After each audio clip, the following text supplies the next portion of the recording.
So, as I said, we are about to undertake what should be the finale of Path of Glory. This is session number 12, and we have been tasked with finding this Heart of Darkness. This has been the crux. When we started on the Path of Glory, we were seeking glory and fame, and there was this terrible blight that had befallen the Dead Forest, and for various reasons we'd all tried to find out why this was happening, and through our adventures we discovered the legend of the Heart of Darkness, the heart of Sathmog, the demon that was taken by Prince Colin into his dwarven kingdom, which caused a civil war to happen there. So not only was the Dead Forest corrupted, but the entire dwarven kingdom fell to ruin because of the influence of this heart.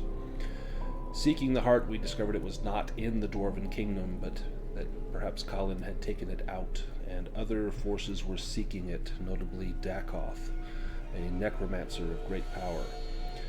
We went into the eastern lands, a strange place where good people, seemed to worship Sathmog, that whatever had been taught here was very different from what we had been taught in our part of the world.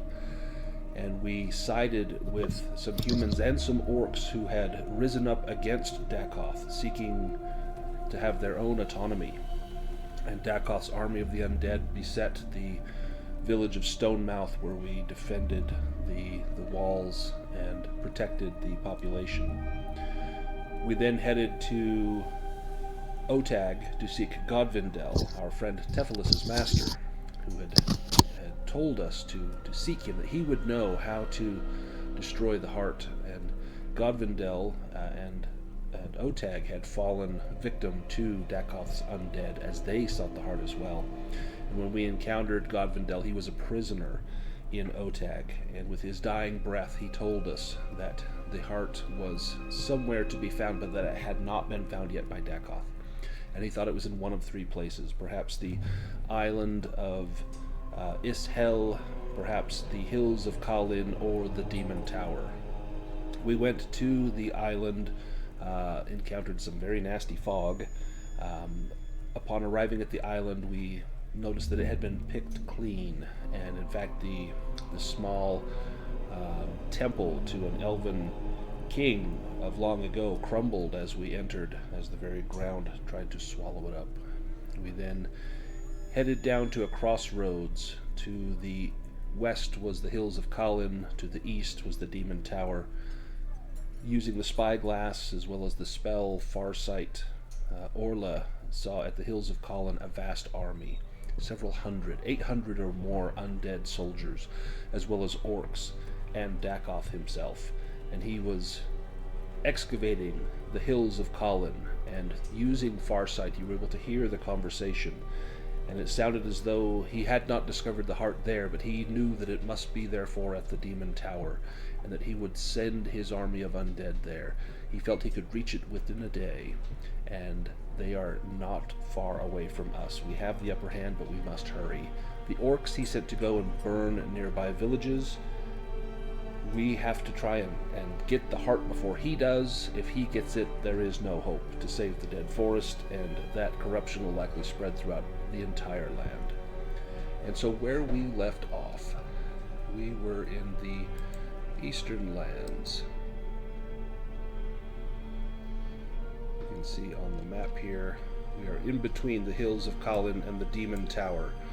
The army is rapidly advancing. They do not need to rest, and so we should push on with all haste if we have any aspiration of reaching the Demon Tower ahead of time. How do we proceed?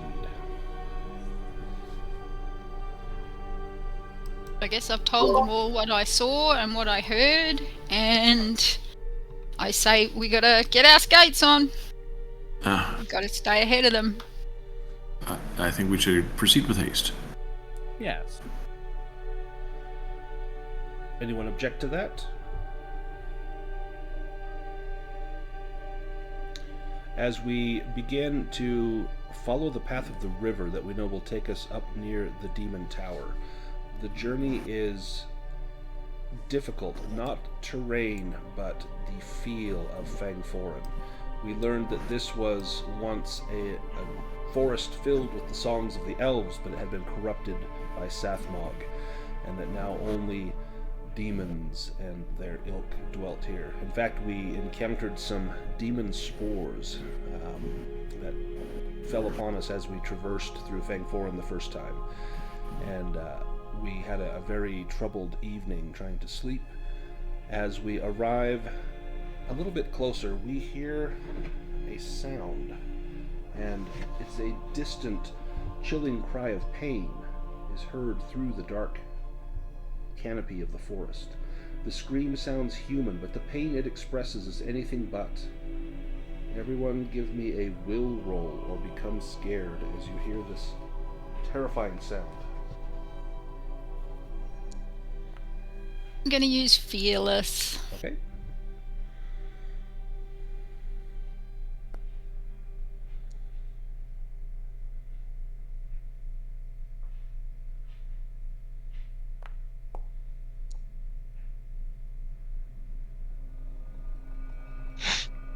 And Amalthea. You have faced down many foes in your journey, and the cry does set you on edge, but it is not enough to strike your heart with fear.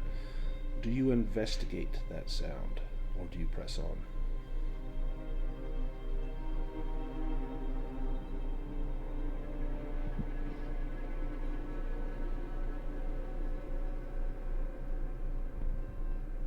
In which direction is it?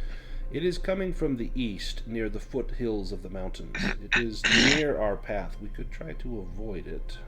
Usually screaming is not an invitation for guests, but it could be someone in need of help.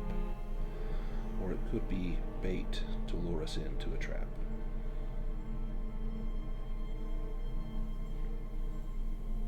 Sir Knight? Well, I think that, while as a knight I would see that someone in need is helped, I think we have a pressing quest ahead of us, and that we should seek to make haste to the tower. I just hate to. I mean, all the villages being burned. You know, we can't save all those guys, but maybe if we can save someone here, there's at least something to be said for it. Yeah, to save one person would mean the world to that person, even if you cannot save everyone.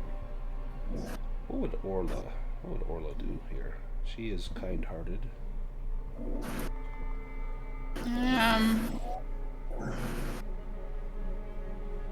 What if the person has the heart? Damn it. You're right. Behind us, would we say the army is? You know that they are probably 6 hours behind you. Ah, well, let's go. Let's go do it then. You also know that They will were not coming. need to rest. Yeah, we will. Well, alright. My vote would be to go and save the person. We could learn something at the very least. If they're coming in the other direction. Do you all go together? Do you send a scout? Are you being stealthy? No. Or are you charging in? No. Split No, we're party. never splitting the party again. Never. Tie a rope to each one of us. Tie us together. You hear a... We'll try to go as quietly as possible as a group. Well, let me have everyone give me a stealth roll with a boon.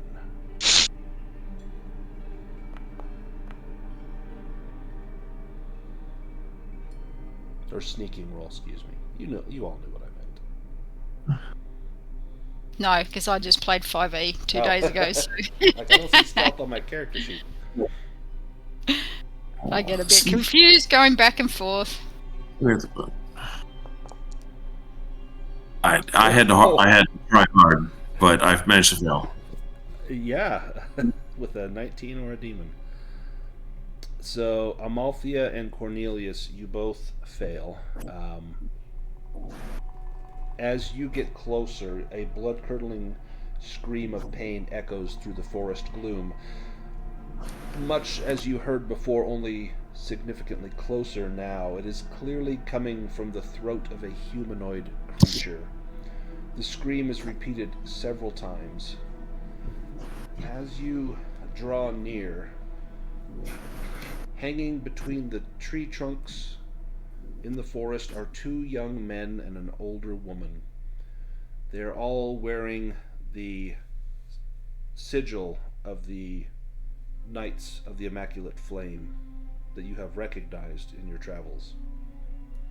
They are bound by thick, thorny vines. What looks like a huge uprooted tree is lumbering around between them, between you and the prisoners. And I have a picture of this. Real quick.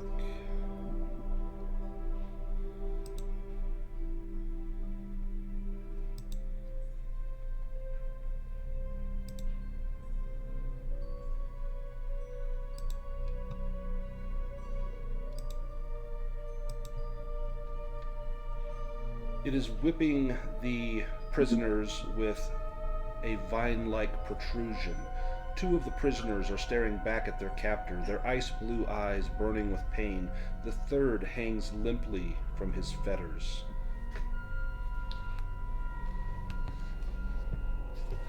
Do you... Orla? What the hell is that? Give me a Myths and Legends roll, Orla.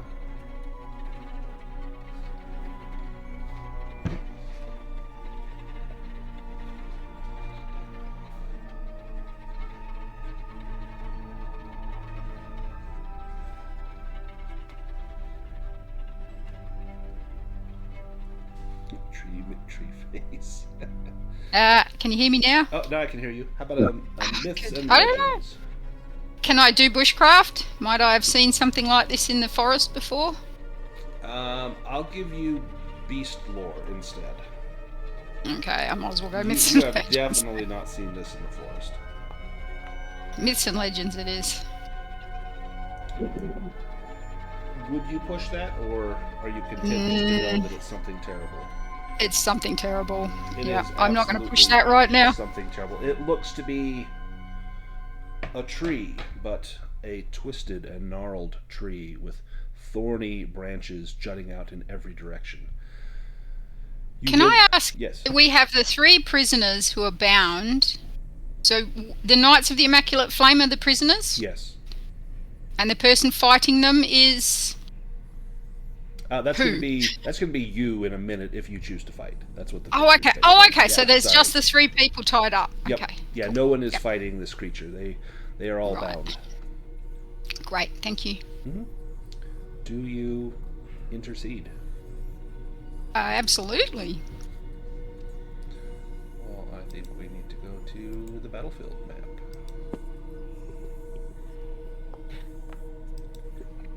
Pull out some tokens.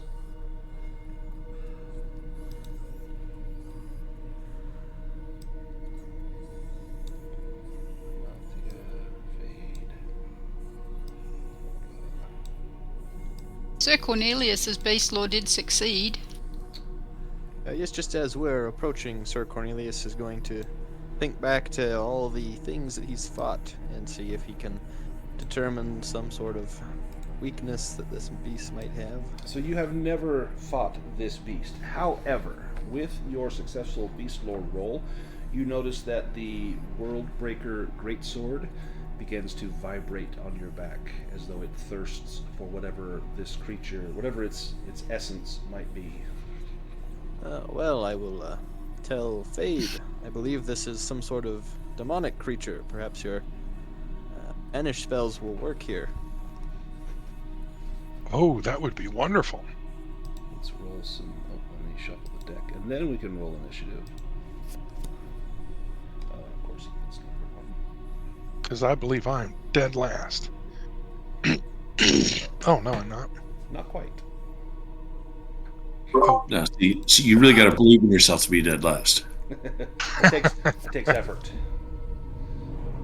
The Fang, this demon tree, with Amalthea and Cornelius having failed their stealth rolls, what happens is one of the prisoners looks past it at your approaching party in the woods. with a look of faint hope on their eyes. At this, the beast turns, and upon seeing the group, lashes its arms down with long, thorny vines stretching out. And let's make an attack roll. Let's see what this beast... We're being stealthy. Don't tell them we're coming. Let's see. Ixnay on the arrow, hey.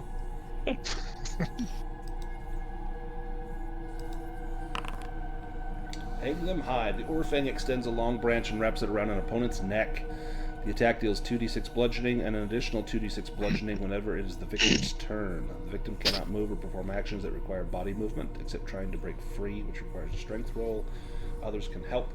We'll just roll. I'll roll a d10. So Amalthea is 1, 2, Phelorian 3, 4. We'll just kind of go in order, top to bottom, left to right.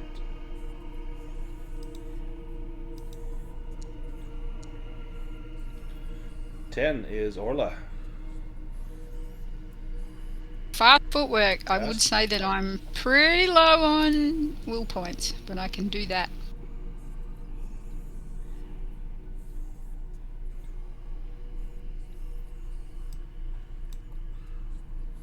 Go ahead and give me that roll. And then it will be Orla's turn. I need some combat music too. It's a success. How far away are the prisoners?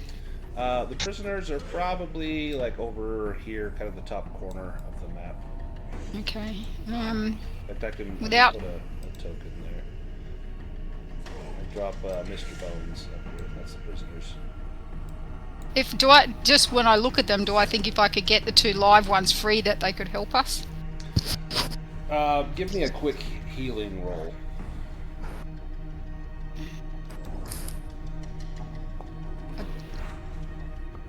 It's a fail. You know that as knights, they would likely do anything they could to assist in the fight. Okay, cool. Okay, so is it my turn? Yes, it's your turn.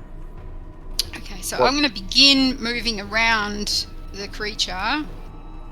You also know if you double shoot them, then they won't be a distraction anymore. Yeah, but we're hoping we can. Yeah, how close are you to Sword Cornelius's kill count? You could take the lead. We just need to find an orphanage. That's all we need. So I'm not going to use any will points. I'm just going to shoot straight with Sure Strike and see what happens. Okay.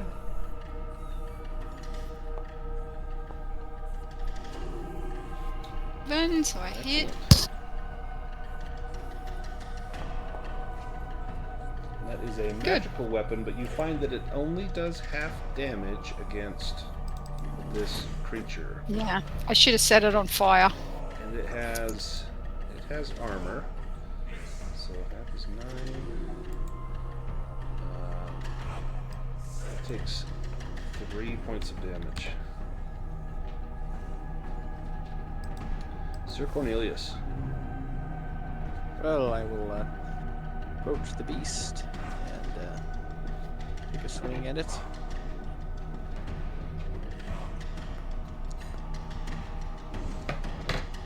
Ooh, barely.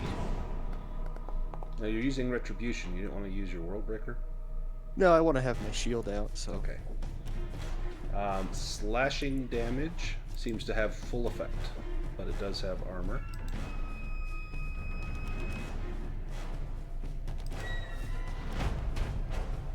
The Orfang. Up and away, it grabs the victim and hurls it. It inflicts 2d8 bludgeoning and hurls you an equal number of meters away, landing prone. Well, it's going to be Sir Cornelius. Do you use defensive? Yes, I will. Does that let you, or let's see, that lets you evade or just parry? Well, defensive lets me parry without using... Well, So unless I you- guess so it lets me you evade can't- without using my turn, but then I can use So my you other can't- ability. Because you Shield can't parry block this to monster. block well, shield block lets me parry a monster. Yes, that's right. So if you use them both, then you can make a parry roll. And that's a success. So let me just see the damage that your weapon takes. 5. Your weapon is fine. Fade. Alright, I'm going to target and purge.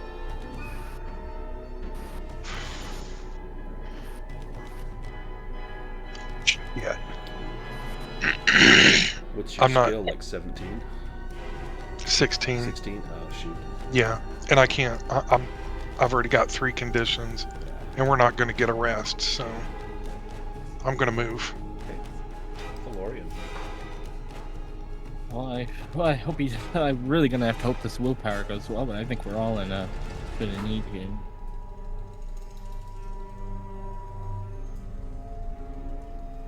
Like, is Orla out of willpower?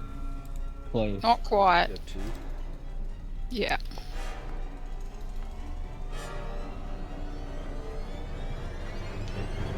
So that gets a Bane.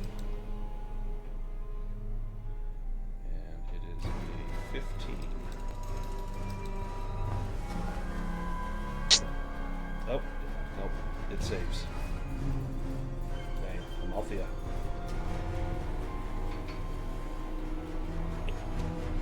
Well, this is going well, right? Yeah. That would have been so good. Yeah, I think we might get that demon to come out of the knife again. Right? Let's see.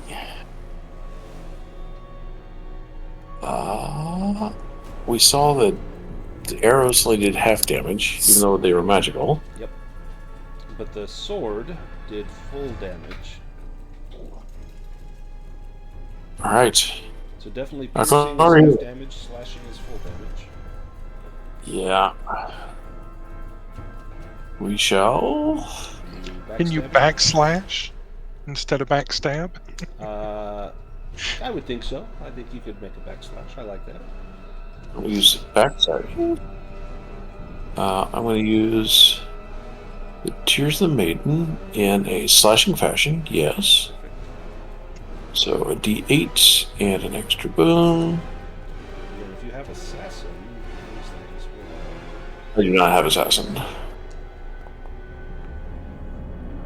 Oh, Nice. okay. Now we're in business. All right. Yeah, we'll double damage. Nice. But what I do have is dual wield. Nice. And so we'll do the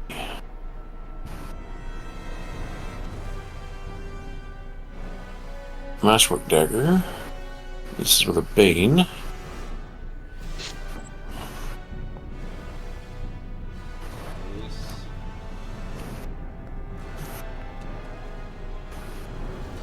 That sucked. Yeah, that's not going to get through the armor. And then we will stand next to Cornelius. Yeah. Are we done? He can hopefully guardian you. Sir Cornelius, you're up first. Oh, I will bring my sword about for another swing. Do you... So you could find the weak spot on this and bypass his armor. Yeah, I'll just roll another d20, I guess. It's technically it's bark, but yeah, he's got weak spots, his mouth and eyes. Oh. I guess I'll take the 11, because it's a Bane. Yep, it's a Bane. I still found the weak spot, so... that'll be 12 damage ignoring armor, then. Nice. And I see blood or sap splattering out of him. Demonic control. He thrusts his sharp roots at the player character with the lowest will within 10 meters. Victim takes D6 damage. Armor has no effect as the roots pierce their skin. Must then make a will roll. Amalthea is 14. What is Cornelius? He's a 12, so it'd be Cornelius. He's a 12. What is Orla? I think Sir Cornelius is the lowest will. And what is Fade? I'm 10. I think I might be the lowest will. 15. So it's going to be Orla. Do you try to... You can do your action to evade, or you could do fast footwork, or you can take this hit. I'll have to evade, and I can't do fast footwork. Okay. Take your action. That really sucks, because I was going to try to get up to those guys. Yeah, shoot. Give me an evade roll. Nice. So you do evade that. Phelorian. Which is good, because that way you don't have to attack Cornelius. Alright. Does going Phelorian to... do the True. dark thing and drain willpower from the prisoners? Well, there's a thought. I mean, gee, I was thinking something along those lines, but wow, I didn't even consider that. Ooh. They would be much Well. easier.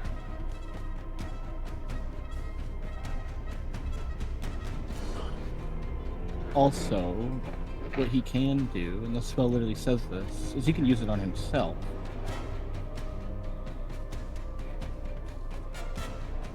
This could actually just kill me, but I'm gonna do it on myself.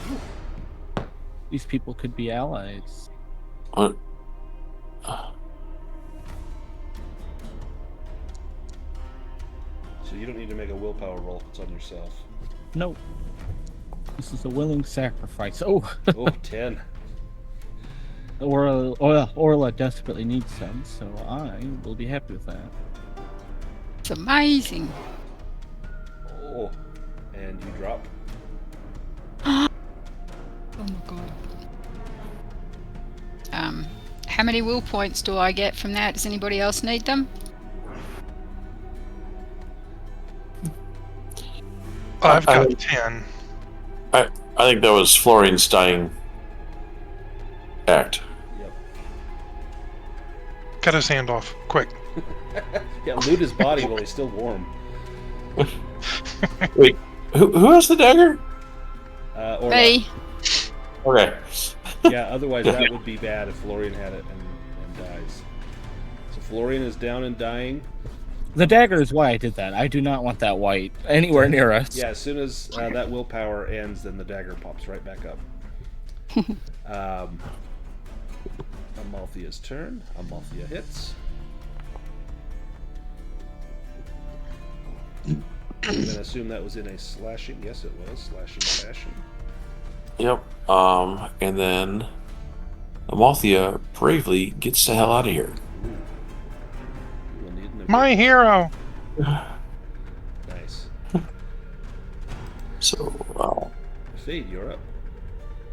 Alright, let me try this again.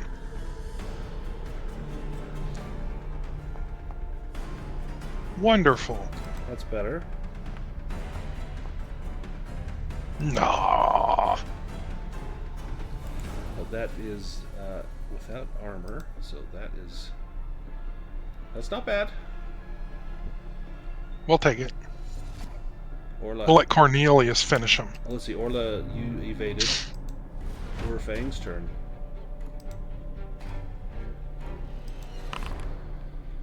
Seed pods. Oh shit! Showering all opponents within 10 meters with aggressive seed pods. All victims will take damage. So that is going to be Orla is within 10 meters, and oops, not Phelorian, and Fade, but not Amalthea. Nope. So Orla and Cornelius will take Fast D10. footwork. Okay.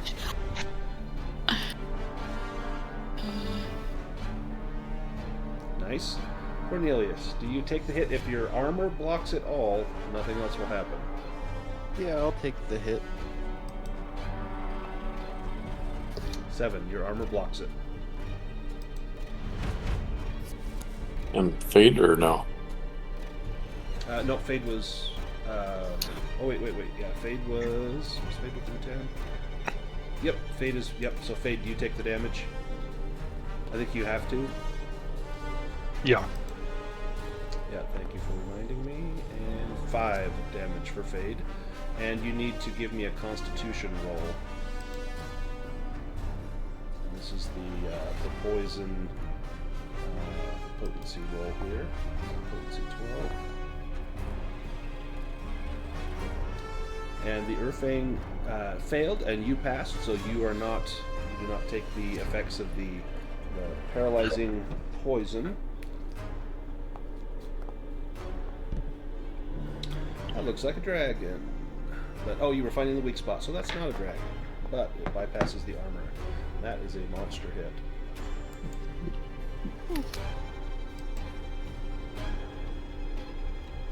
Hole. And then Do you do can Dragon I Slayer? do? Yeah, I was gonna ask if because he's a monster. Yeah, he's a monster.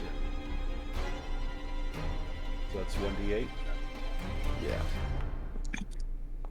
And that will also bypass the armor. So,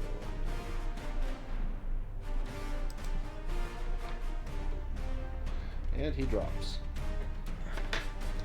Phelorian, give me a death save.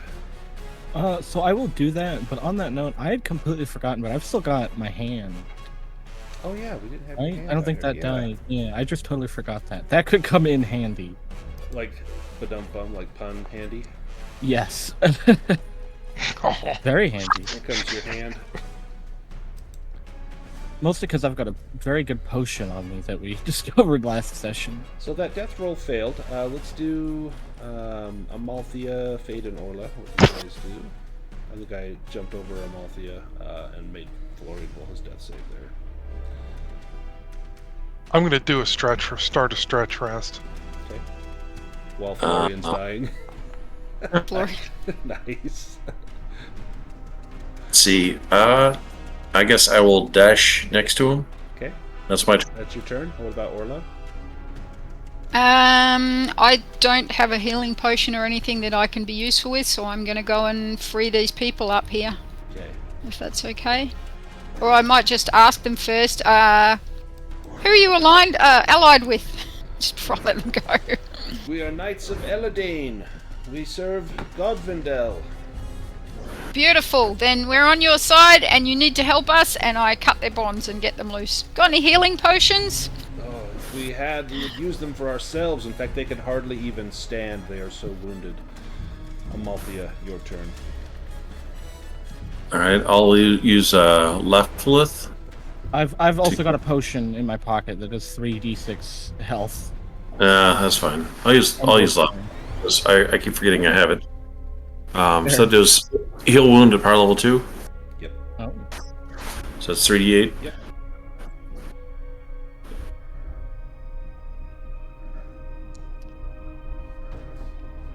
That should probably fill you up. Yeah. Oh, yeah, well 10 was enough to knock me down. I'll take us out of initiative order here. Orla. I don't want to rifle through your stuff.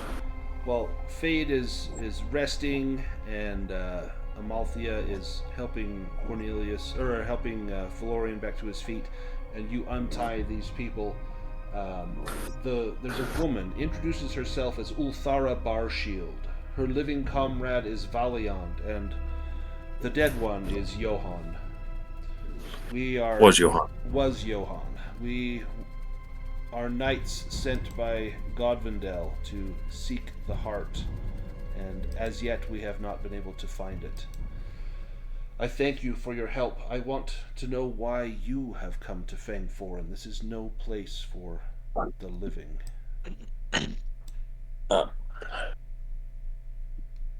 We're here to kill knights. No, that's all right.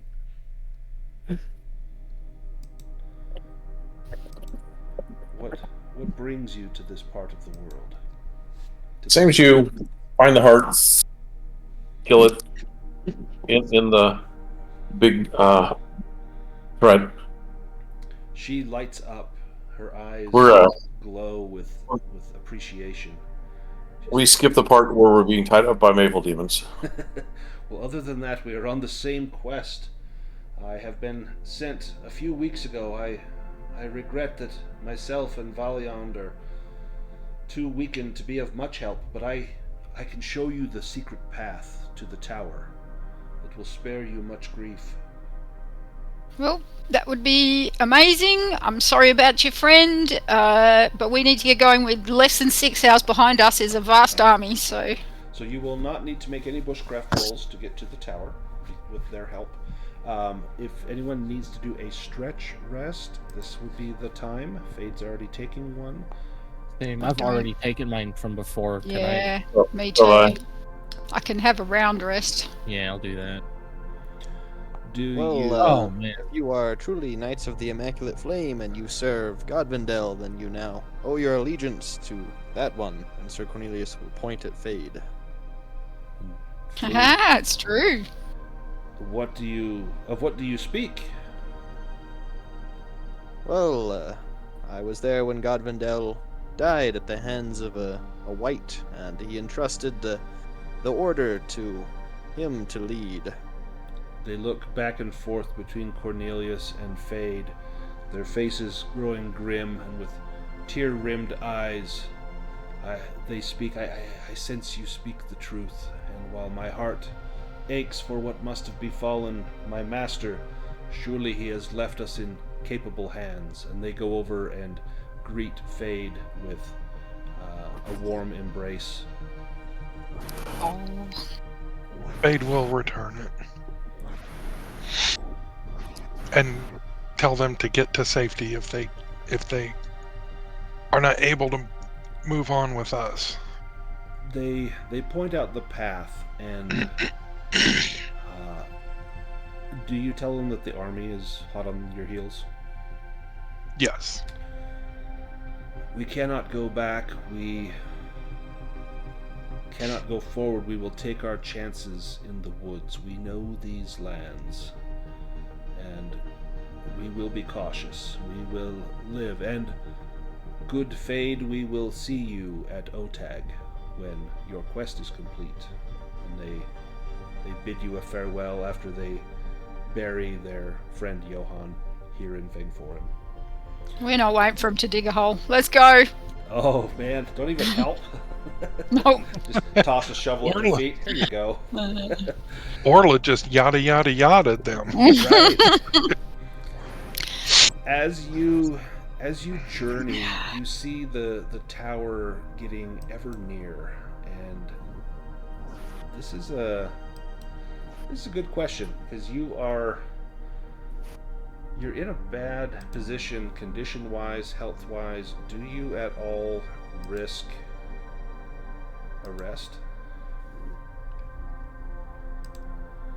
Sir Man, Cornelius I really stretched sure that. would love it. We've already done our stretch rests. If you would have to do a shift rest, you know that the army would be incredibly close if you do that rest.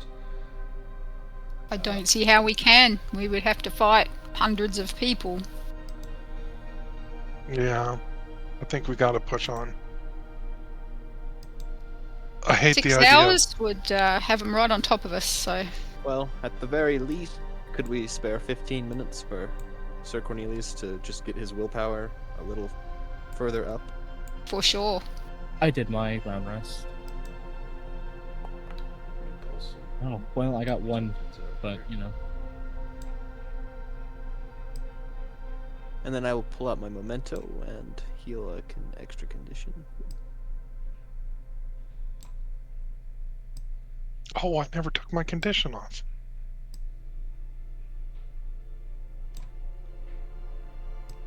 Yeah, that looks fine. That looks like it's going to be really nice, like a really good 5-star hotel. It'll be perfectly fine. Nothing at all here to worry about. Surely those steps have guardrails. They are not OSHA compliant. The same people that built the Death Star built the Demon Tower.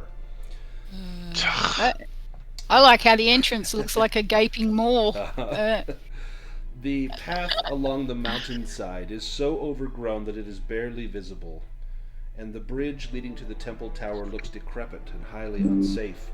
At the far end of the bridge rises the dark and ominous tower. There is no one to be seen, nothing to be heard, only the wind blowing through the valley and the cawing of some ravens, one gliding high in the sky, and at least a handful staring at you from various parts of the tower's facade. The bridge looks unstable, but you think it should be safe enough to cross. As you are on the bridge now, the ravens leave the facade and start circling menacingly above you. Orla, give me a beast lore roll.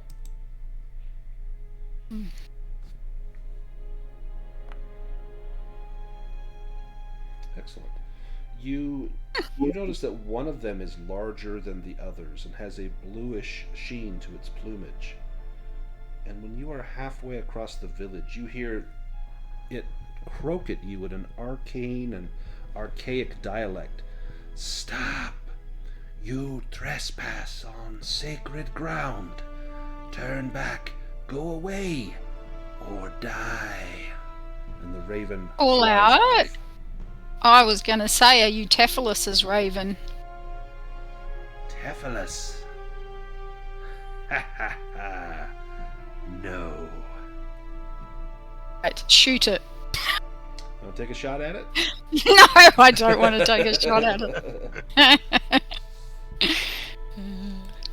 If you continue up, you can see that there are stairs at the end of the path, right here, and these stairs lead up to a three-pronged ledge that offers a splendid view. If you take these long stairs, you'll see the ledge.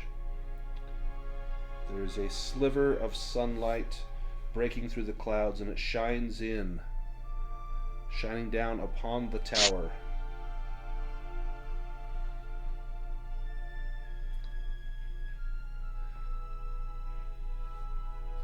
All right. Moving on, I guess.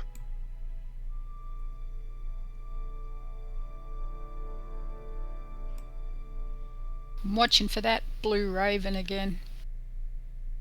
Once we've gained some height up these stairs, can we see the army approaching, or how far do we... Yeah, give me an reckon it is? awareness roll. I will take off my helm for this.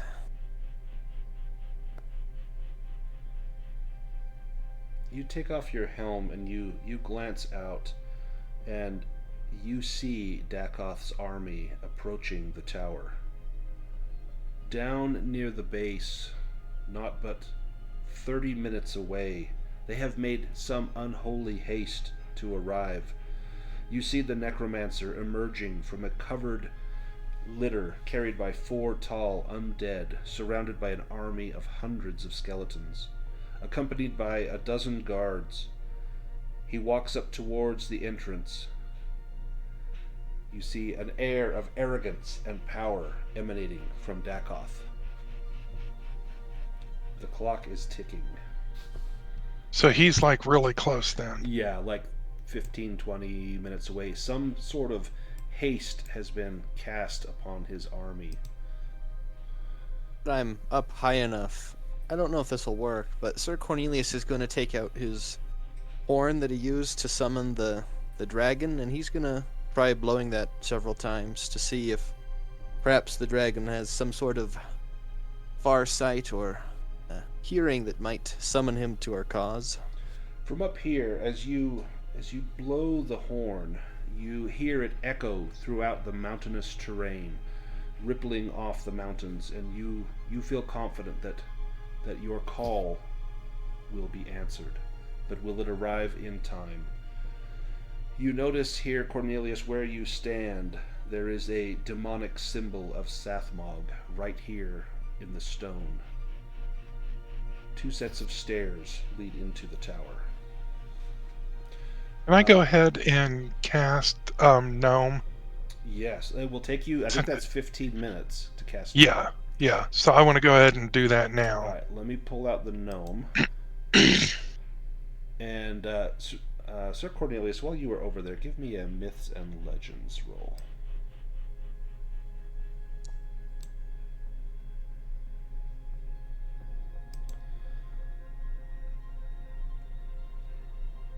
You see there's areas here where there's no barricade, no wall.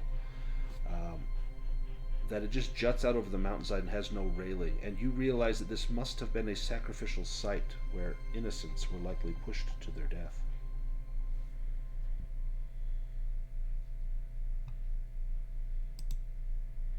Well, a dark place indeed.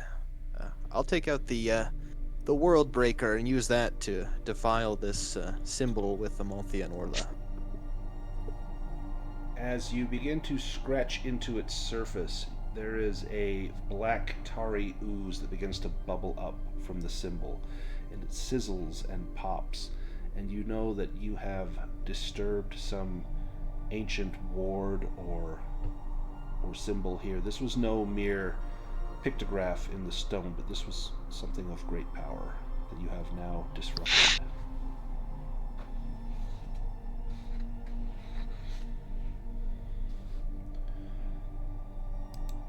The army is now crossing the bridge. You can see them in a line beginning to trail. They are hot on your heels. So Cornelius, you look up and you still see no sign of assistance. Well, perhaps we should... Is Dracoth leading the army? Yes, Dakoth is leading the army. Okay.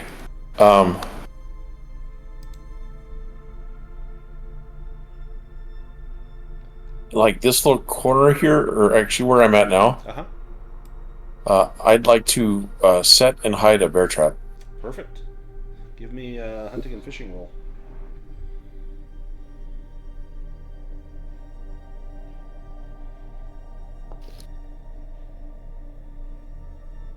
You know what?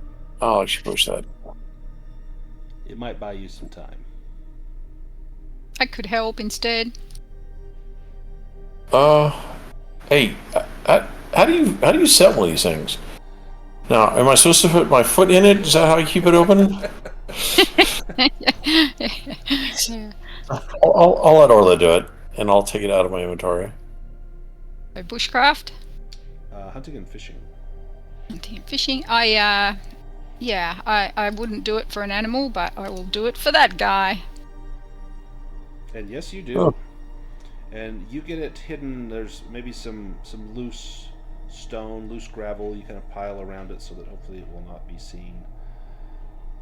Fade, as you begin to go up the stairs, you see the faint rays of the sun falling on a mountainous statue, a huge statue inside this large podium at the far wall. The statue, over 6 meters tall and standing in the center of the pentagram, depicts a demon in spiked armor with a thick 3-pointed tail. The demon's face is framed by ram's horns with curved tips pointing upward on each side of its gaping maw. The statue is flanked by 2 smaller demon statues with spiked shields and spears. Along the walls of the hall are 12 braziers, and in front of the podiums are rows of simple stone benches. And as soon as Amalthea and Orla pass these little braziers right here, and Cornelius and Phelorian, the 2 smaller demon statues come to life. Sathmog, more like Sadmog. Get this demon statue. There we go. Alright, grab everybody here.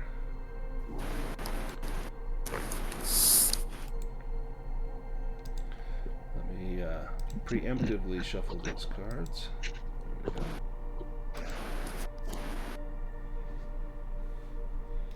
Go ahead and draw initiative and we'll get started. I got a bad feeling about this.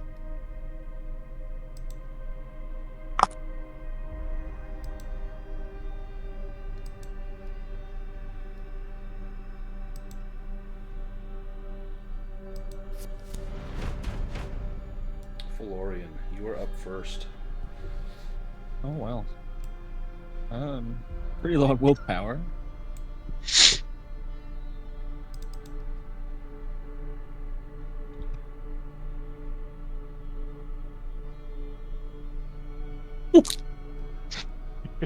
Right? The path of TPK. These guys are doable. If we can get some willpower drawn out of them. There we go. It's just a flat roll for him at power level 2. And let me see what they need. So monster, I'm going to say these guys need a 12. It's flat roll.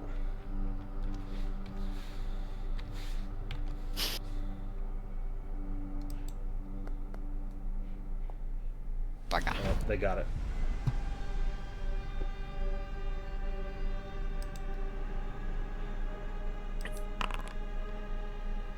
Teleportation. The demon sticks its iron spear into the ground, teleports to any location within 20 meters. The sudden movement does not trigger a free attack.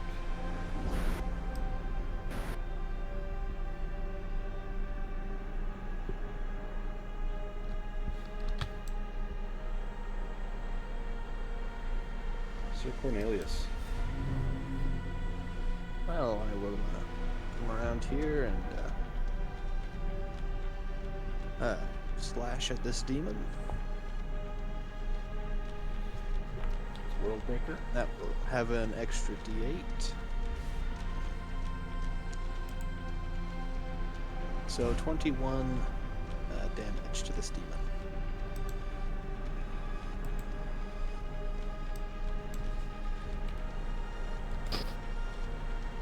Nice. Well, he didn't splat, so that's not a good sign. No. These are kind of tough demons here. Impaling horns. Demon impales an opponent with its horns. The victim takes 2d10. Can it reach someone? It can go 7 squares. Should be 14. Nope, it can't reach anyone. So he will double move. Amalthea. Over here. Introduce him to Tears of the Maiden. yes. We might as well keep slashing. Good enough. That's 1, 2. And then I will walk away. An evade roll, and then fade is up. Yep. Done. All right, I'm gonna purge. Okay.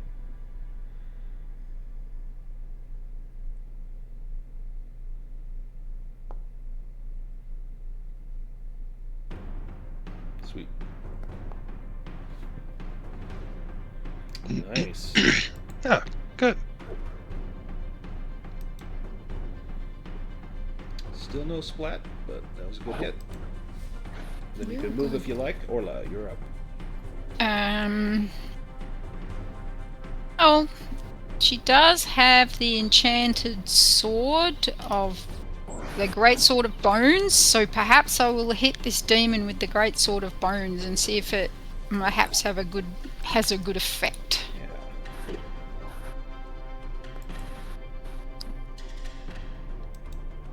Okay.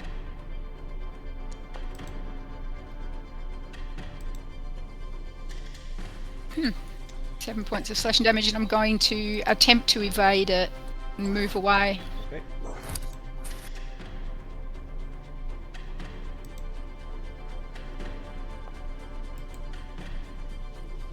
Nice.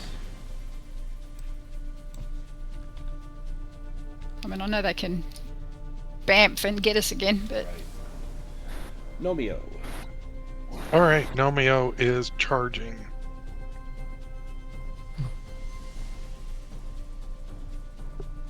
And how does he attack? So if you click on him, he should have a. There's a little sword icon on his character sheet. Just click on the sword icon. It's right next to his shield. That will do his monster attack. Right next to the shield, toggle combat state. Let me look. So if you look on his character sheet, like if you double click his token, if it pulls up his character sheet, there's like where your willpower would be, there's a picture of a sword. That will do his monster attack. Or he can cast Pillar. I think it uses your willpower. Yeah, I think the gnome only has one monster attack, but you can also cast Pillar with it. Fists of Stone. He automatically hits, can be dodged or parried. Go ahead and roll that 3d6 bludgeoning. yeah, get it.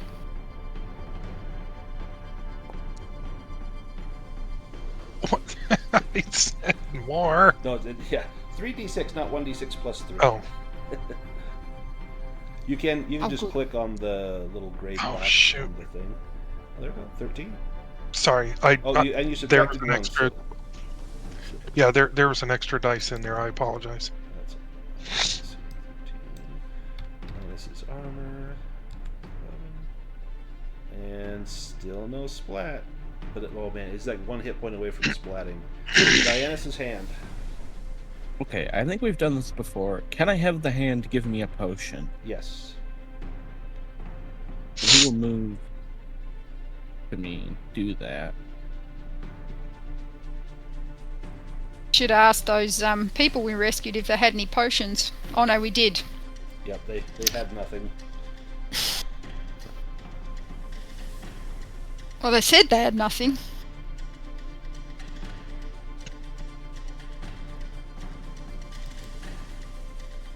Yeah, they had like a whole cask of healing potions that remove all your conditions as well. Most unfortunate. they were just tied up there, swigging it The out of a hand- backpack. The hand may go again, or it can trade you with think? someone. Yeah, would anyone like to try with the hand? That first position is pretty bold for a useless minion who. Orla could definitely take it. Or Corny, do you want it? Or even Nomio to pound on that other demon. Yeah, Nomio. Any of them, So really. the demon, this one down here by Nomio, is more badly wounded. Do Nomio then. Yeah, agreed.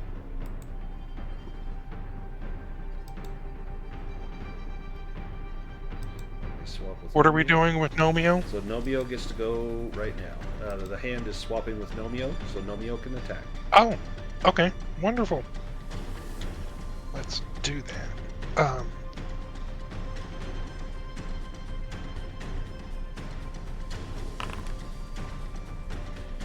Go ahead and just click on that box on the chat bar, and it should roll that 3d6.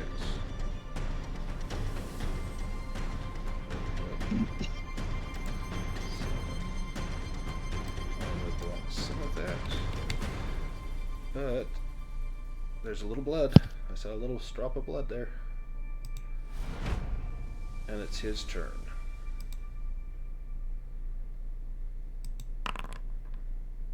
Paralyzing Spear Thrust. Thrust its iron spear at an opponent. This is going to be against Nomio. 2d10 piercing and injects the victim with poison. Nomio takes 6. Does Nomio have armor? Nomio has 4 armor. Nomio only takes 2. And I don't think Nomio can be poisoned. Oh, that's nice. Yeah. Fade. All right. I'm going to purge on him again.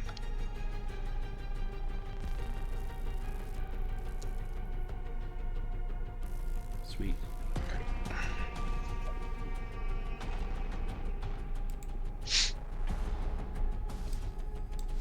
He's down to 25. Sir Cornelius. I'll switch with this demon. And then it will be Amalthea's turn. It'll be the demon's turn. Or yeah, sorry, yeah, it will be the demon's turn. That will be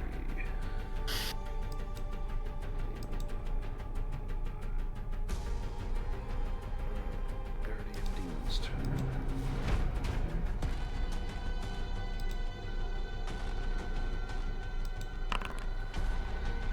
Impaling Horns. This will impale even will actually 1-2 will be Cornelius, 3-4 is Phelorian, 5-6 is Dianys's hand. Phelorian. Poor Phelorian. That works because I've got fast footwork. Yeah. Want to evade that? Yeah, my hand just gave me willpower.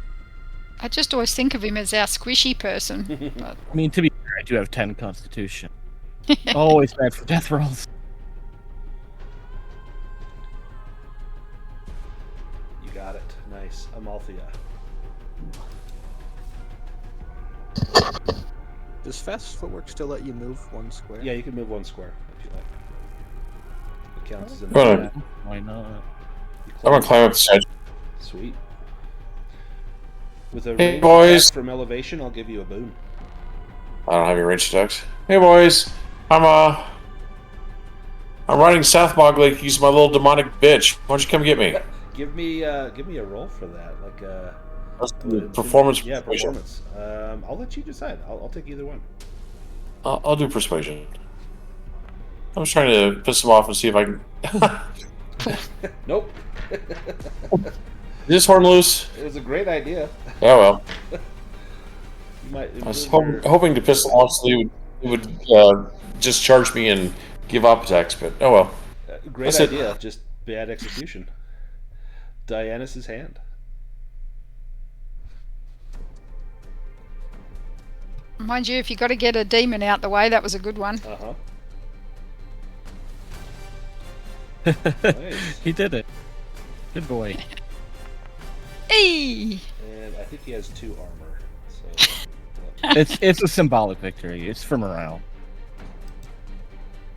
yeah, he has 2 armor. Phelorian. Hey.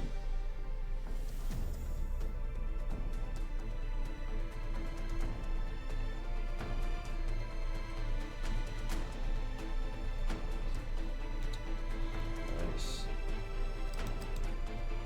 He does have 12 willpower, which is risky, but... Oh my goodness, that is a high Wow. roll right there. Okay, yeah, that does not take effect. Sir Cornelius. Yeah, I will, with the Warbreaker, slash him. Nice. This will have a D8 added to it.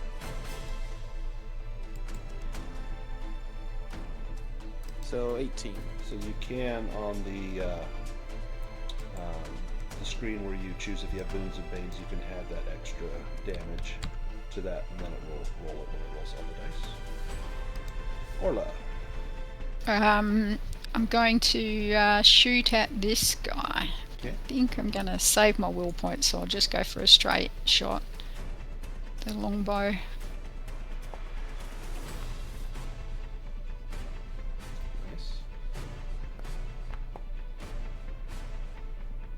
It's a pretty good roll. Yes, it is.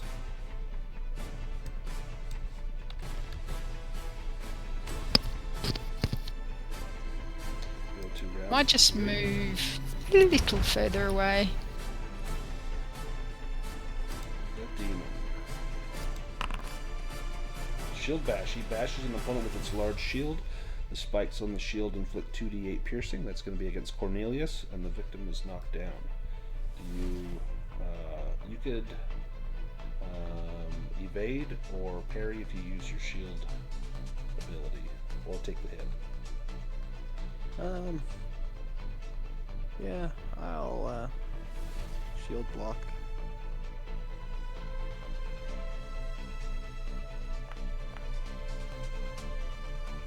Okay, so let's just see what the shield takes, but then you can also move you and the enemy 1 square if you successfully parry, if you want to. Yeah, I'll move the enemy maybe right here, this square. Over there. Okay. Yep. Then you can move as well if you like. I'll stay here. Orla. Same thing again. Bow against the... Oh, should I target him?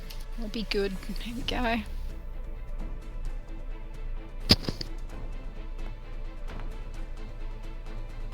Nice.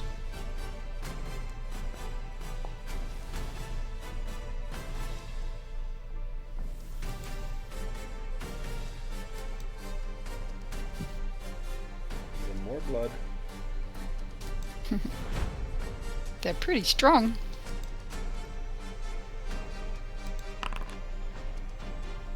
Entangling the rope, he pulls out a rope with small weights and throws it at an opponent within 10 meters. It entangles the legs of the victim who trips and falls. Within 10 meters.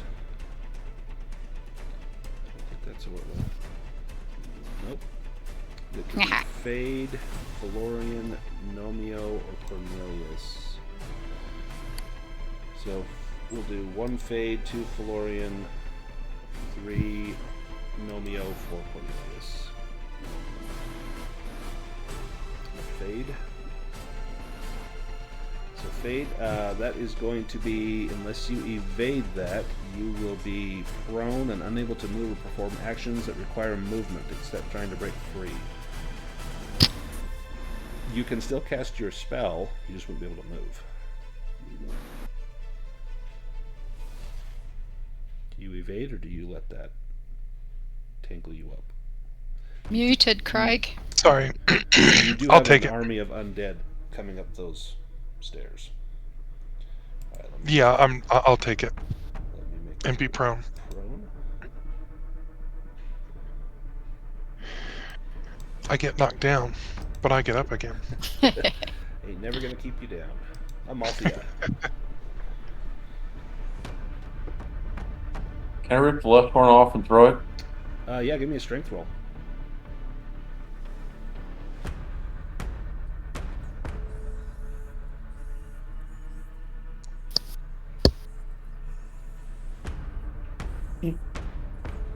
You know what? This is getting disheartening. What's really on there? It is, yeah, it cracks a little bit, but not enough to get that thing loose. Alright. Fade, if you want to try to get up, you can make an agility roll with a Bane. That would be your action. Otherwise, you can do something else but still remain prone. I'm just going to cast from the floor, and I'm going to roll D8 on against my hit points to convert them to willpower. All right, good. Oh, you get 6 and take 6 hit points. Okay, 1, 2, 3, 4, 5, 6. Okay, So that's a and level I 3 will purge. purge. So 2. level 2. You'll lose the other 2 willpower if you don't use them. Okay, I'll go 3 then. Die. Here we go. Oh, good. Very good. Tell me how you purge this demon from existence. Because of the angle at which I'm at, it just hits him full in the face and just flings him back past those benches. Nice. Just flings him across the room. Sails across the room. You see when it lands, it's just armor, shield, and spear. The body of the demon is gone. No one ties Fade up. No one puts Fate in the corner. Dianus' hand. Good work, Fade. Well, the hand's doing awesome here. It's just can't do Yeah. any damage. But it's getting some good blows in. Phelorian.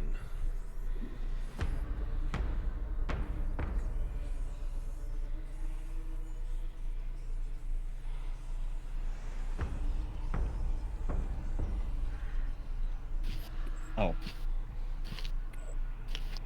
Alright, well. I don't think I can do any magic. Oh no, I can. I'll do one more spell.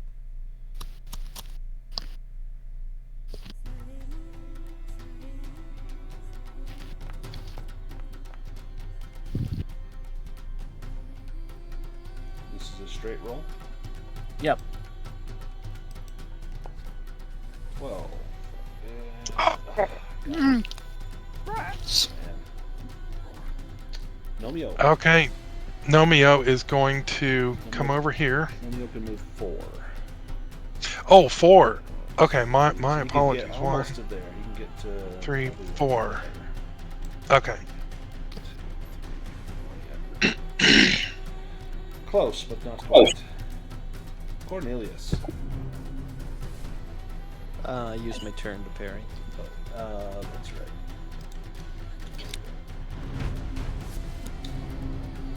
Amalthea.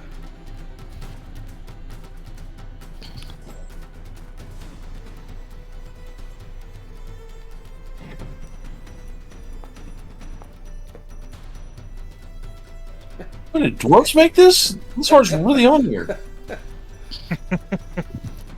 Could be a good thing. Gonna reach down. Got your nose. The nose might be easier to get off of there.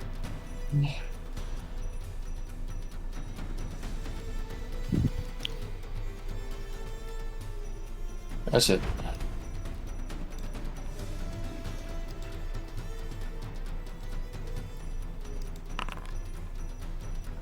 Teleports. You come get me? Yep. Poor Nomeo. He was nearly there. Nomeo's turn. He's gonna lumber. Dianys's hand, and then Orla.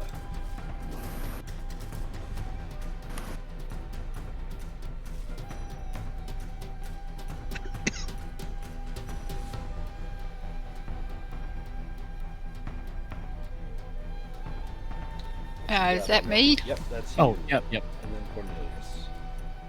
Okay. I think we need to get this guy down as fast as we can, so I'm going to use... Well, I'm going to attempt to use Twin Shot. Oops, hang on. Be a target. I always forget that bit.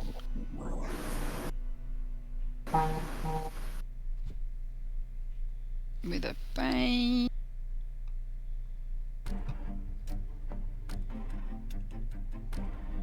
God damn it. Oh, the Bane. Disheartened. There we go. Hey! Full damage twice. 1 and 2. Good damage.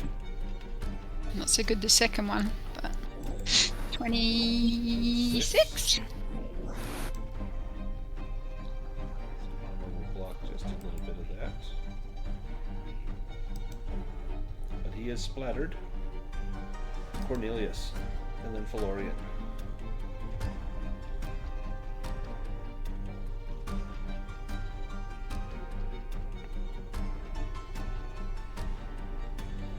That'll be my turn.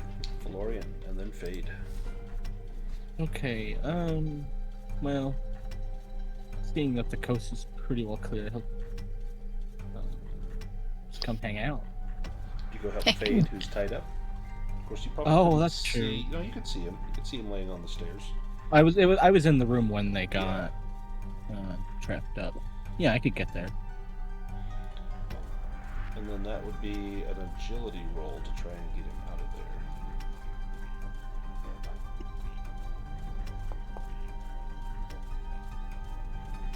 Oh, look at that. Fade, you're no longer... Well, you're still prone, but you're not tied up, so I'm going to assume you stand up, so I'll take prone off, and it is Fade's turn. Okay, Fade is going to advance 6 spaces. 1, 2, 3, 4, 5, 6. And then try to hit him with a sling. Okay. I'm out of stuff to do. Me.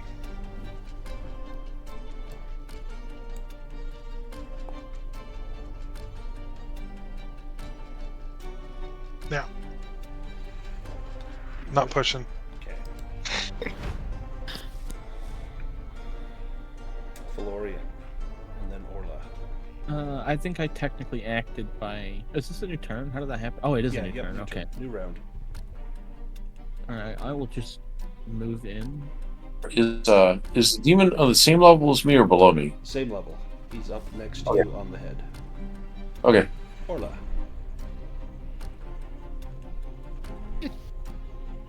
Let's go Twin Shot again, because I'm really aware that there's an army coming up the stairs behind us. If this goes 10 rounds, they're going to show up. Okay.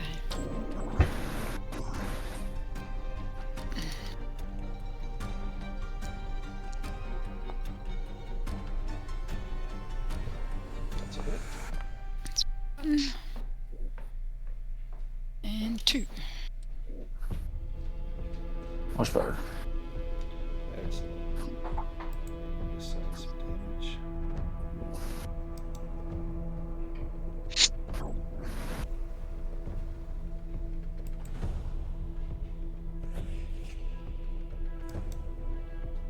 Oh, one. I thought he was going to Nice. stay up You then. got him. That was Very close. All right. Leg it! You are out of initiative order. You can see that here at the back of the room there are some spiral stairs leading upwards. Finally get that And heart. now you got the piece of horn off. Yes. And the I, demon comes to life. can I take the piece of horn I have and stab the demon statue in the heart with it? You can. Okay. In fact, you don't even need to make a roll. It's an inanimate object, and as you pierce it in the heart, the tip of the horn breaks off and crumbles. This is but a statue. That's fine. But it was I feel better. Good idea, yeah. Let's go to the next room, which is... I'm just going to drag your tokens up here. Let me do this.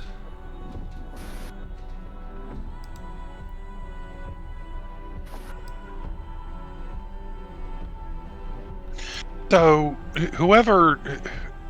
We have to stab this heart with the dagger that we have, that Orla's carrying. Yeah.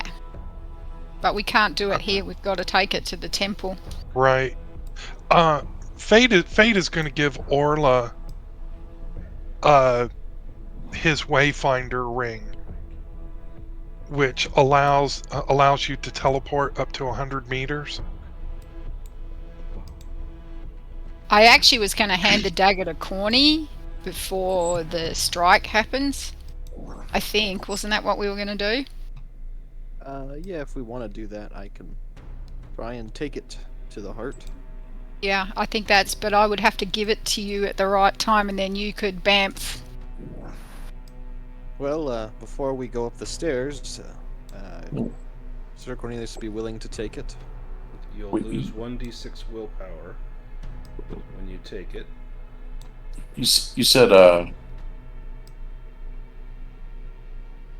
the temple. You mean the Temple of the Winds back in the first part? Yes. Yeah. So it's So not that- now. Well, that's somewhere near 100 meters. It's more like Several kilometers. Yeah, so Yeah. I think the plan would be Well, yeah. at the last minute if you need it, and I also think Fade thinks he's going to die. If things go tits up, you would have the heart and the dagger, and you could use the ring to teleport 100 meters, hopefully behind the enemies, and get away. Maybe. Yeah, I So- think that's a really good idea. I don't mind taking it. I only lose 1 willpower. I rolled the 1d6. Okay, you've got the dagger. I'll give you the ring. Still got to get you close enough to the temple for it to be useful, but Here I is, give you one basket to put them all in. here in this room, all is empty and silent. There is a small round table adorned with a pentagram in this otherwise empty hall, and before you is a corridor between 4 chambers with rough stone walls. Beyond the corridor you see a pentagram on the floor. The winding stone staircase you were on continues up through the ceiling. Your footsteps echo in the hall, but further in you hear something else. Something or someone is dragging itself across the floor.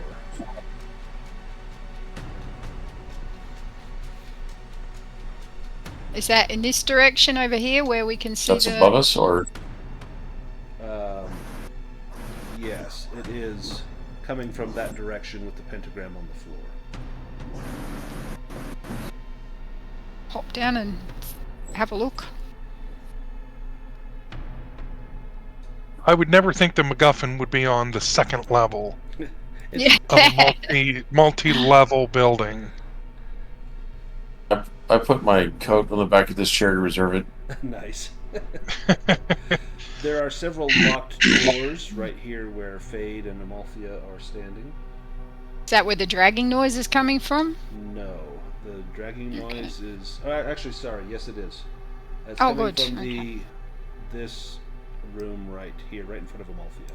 Because the thing is, we know that it's not like the heart's been set out somewhere, or it's been... Someone took it and has been ahead of us with it, and so it could be anywhere, right?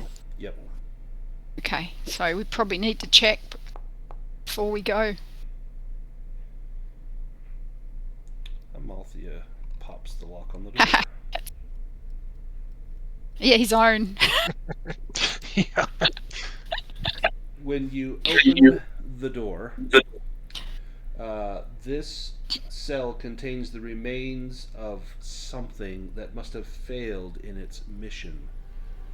This creature is still alive, but has collapsed into a sulfurous ooze. What was once a demon is now a puddle of gelatinous jelly. It still has some speech organs, and it lets out a heart-rending howl. Upon opening the door, everyone must make a will roll or roll on the fear table. I will use Fearless. Sir Cornelius, give me a spot hidden roll.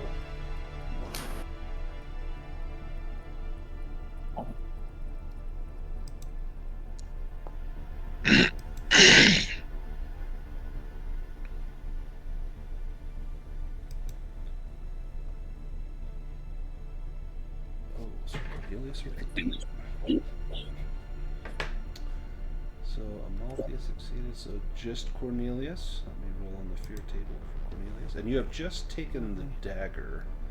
Can I use Fearless? You can. I think it just says to avoid the effects of fear, so I think I can Yeah. still use it. So I'll just use that. Okay. You make a spot hidden roll also, Cornelius. I did. Oh, you do not hear a heartbeat. Phelorian, you smell a stench coming from this hallway up here to the north. A foul, rotten stench. That ooze begins to seep across the floor towards Cornelius, as though trying to gain exit from the room. It's been in this cell for who knows how many decades or centuries. Yeah, I'll close and lock the door again. You hear it cry out in a guttural "No!" as it slaps up against the door. It had a taste of freedom, but for a few seconds, and then you extinguish it. Alright, then I'll open the next door. I very cleverly managed to get back on the last map. I don't even know how I did that. So did I. Well, you're welcome to go back and return there, I guess. I didn't do it on purpose. Yeah. Nothing in that cell. Alright. Do you proceed to open them all? Yeah, I'll just do this twice more real quick. Slide the hand. Nice. Double dragon. Sweet. This cell here, there's a skeleton on the floor. It wears the remains of a fine dress and a necklace with an elvish inscription. You cannot read the name in Elvish unless you give me a languages roll. I'll just hand it to Orla. Orla, it says Nianiv. That is a name that you recently came across on the island of Ishel. This necklace is worth about 18 gold pieces. Okay. I'm still on the last map. I cannot work out how to get back. Same. Move north. Drag the map down. Up to like the top left corner, and you'll probably find yourself. Ah, there it is. It happened when you put something in the chat. Yeah, it did. I can delete those tokens down there, and then it won't come back. Okay. Yeah, I have two tokens. There. Alright. Did that fix it? Yep. Okay. Not for me, because I can't see where I need to go. It's just all black up there.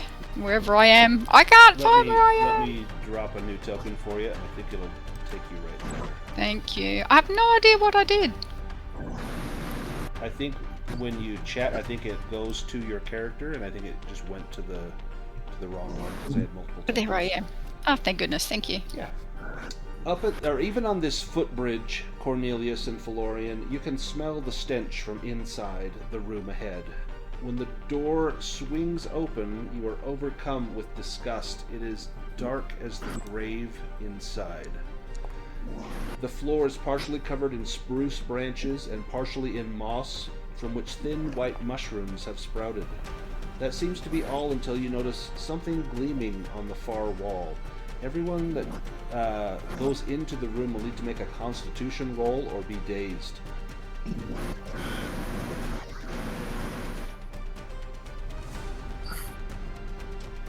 Yeah, reading the language of Mordor here.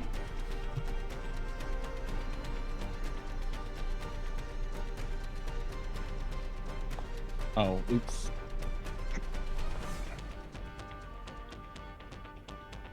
Fade, you can read those languages. You know that the demonic symbols on the floor are hard to make out as they're hidden upon layer of dried blood. But it describes a ritual that can be used to summon something. The ritual is bound to this symbol. But if you read the text aloud, you can perform the ritual. It will take a stretch of time, but does not require any additional rolls. No, thank you. I've already shown my talent at summoning demons. Can I scratch some of it out so that it can't be It recited? might summon heart, though. Yeah, what if it takes you to the heart? Yeah. What if it summons the heart? Nope. Not gonna do it. Not gonna do it. Phelorian and Sir Cornelius, give me a spot hidden roll. Ooh. Oh, Sir Cornelius, you find 5 treasure cards hidden amongst the refuse in here. 12 silver coins, 130 copper, a poison dagger, 40 silver, and a book. Eat or be eaten, plants of the forest. The poison dagger, I need an evade roll, Cornelius, as you shuffle your hands through the debris. I honestly don't think I would look for anything in here because it smells. So if I don't find any of them, do I still need to make that evade roll? Make it with a boon, because maybe you stepped on it when you're walking in.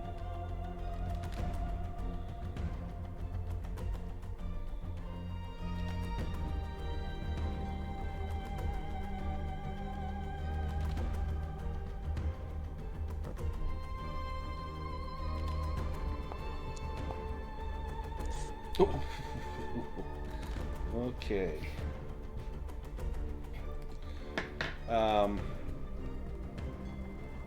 Give me a constitution roll.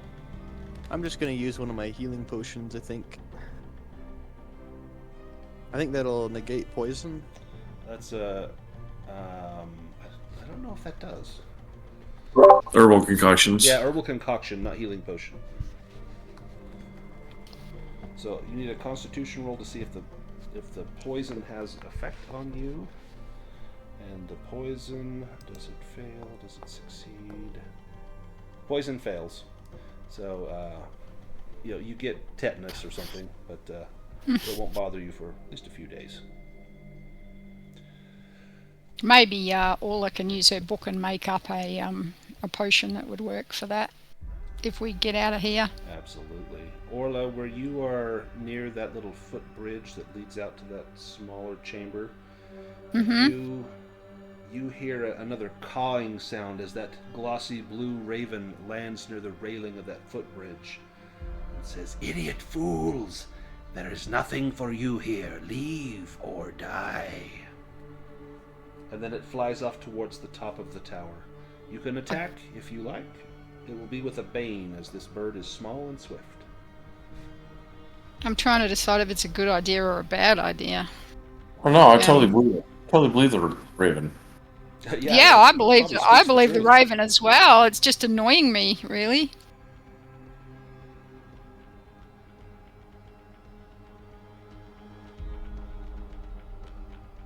I don't think I will.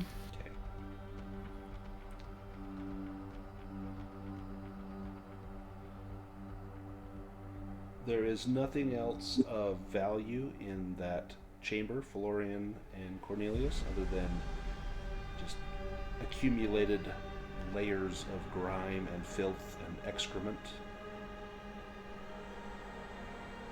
Phelorian, you may come out and see Fade studying the symbols on the ground, and he's kind of shaking his head like, no, this is not good. Would you spend any time contemplating it? I am a scholar. I would certainly You try. can give me a languages, or you can give me a necromancy roll. It might be related.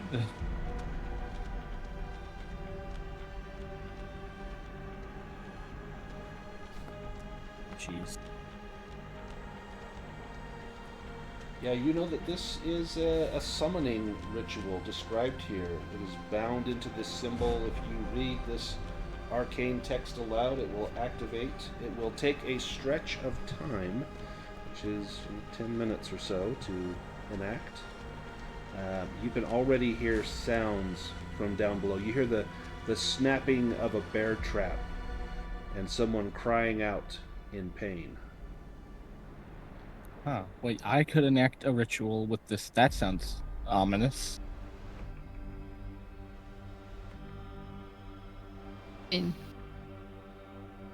Could summon a demon that we could send to fight the army, but it's just as likely to turn around and have it us, so... Well, being the one doing the casting, I would like to think I'll be able to control it.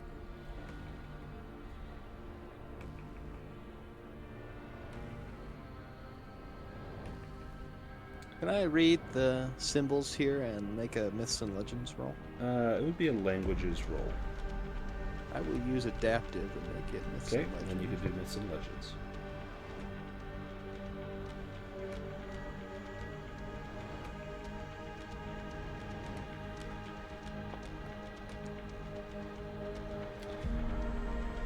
You know again that this is a summoning ring. Using your Myths and Legends, you know that it is not just for summoning something into this world, but for direct communication. It can be used to commune, to speak with someone or something, whatever this summons. You'll be able to, if not draw it into this world, speak with it. I don't think we've got the time for a civil chat. How's the weather in the Abyss? I guess it could tell us where the heart is, but I just don't think we've got time. Like, it might, but it's a gamble for the fact that we will be overrun immediately. If Yeah, don't we do it. will. You can already we gotta go. hear, as you reach the stairs, you can already hear the sound of skeletal feet clomping up the stairs. Gotta go. Oh. Let's go. Let's go to the next room. I should have been over there chucking chairs down the stairs, Yeah. trying to clog up the stairs a bit. Nope, don't play that one. That one's fine.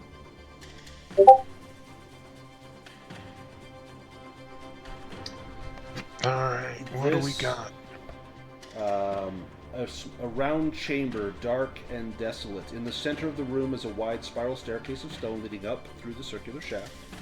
Along the wall are 5 doors in a semicircle. 4 of them are ajar, while the one on the far left is closed and painted with strange symbols. Any languages or school of magic can try to read those symbols. I'll try to read it.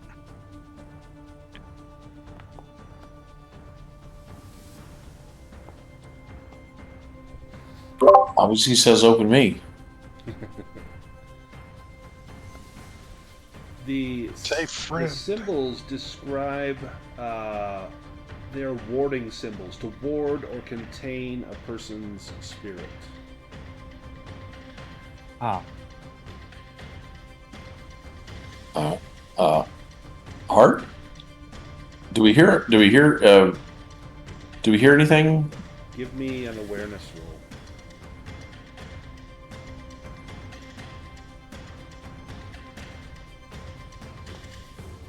Hey, you guys hear anything? No? Yeah, I'm Okay, listening. Got my pointy elf ear up to the door. You hear no beating of hearts. It is as quiet as the grave in here. And it doesn't go up. The stairs don't go up any higher. The stairs do go up to another level. All right. Well, I'm gonna look. I'm gonna search through all these rooms real quick. Just kind of stick my head in. Do you want to pick this lock on this Oh, yeah. first room? Because the other rooms are open and they're empty, but that room is locked.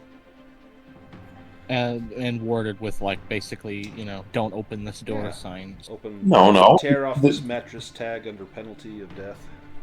They clearly say, "Do not open. Too much happiness behind here." I just got my bow ready for in case something comes out. Damn curious cat. Alright, let me... Oops. Unlock. It could be whatever's in that raven. Alright. Behind Hi. the door is a small room containing only a bed and a bedspread featuring a pentagram in red against black. On the bed are a human skull and a wickedly carved wooden staff. Moments after the door opens, a death white emerges. It grabs the Push up. staff to attack. Pull the door shut. Run! Run! Maybe that'll slow the. Hi, do you know Deathcloth? I do not know Death Cat. If you want to make an evade roll, you can get out of the room, because he's still trying to grab his staff as you get in there. If you make an evade roll, you might be able to shut the door. Well, what I'd like to do is convince him that the army coming up the stairs is here to steal his staff. Give me a persuasion roll.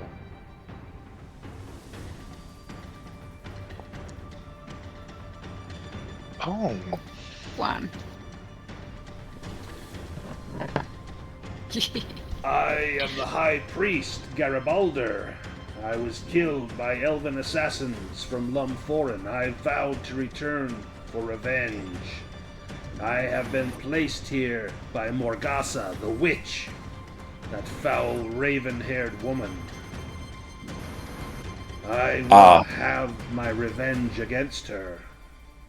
So, TLDR, Morgasa has turned into a raven now, and she has summoned an army of the dead to finish you off once and for all, and they're coming up the stairs. Can you go take care of that? Up the stairs, you say? Yes, if you go down the stairs, you'll meet him. Out of my way. As it comes out, Orla, if it sees an elf, I heard it say that it was captured by elves, so perhaps I can duck around up here, around behind. give me a sneaking roll. Yes.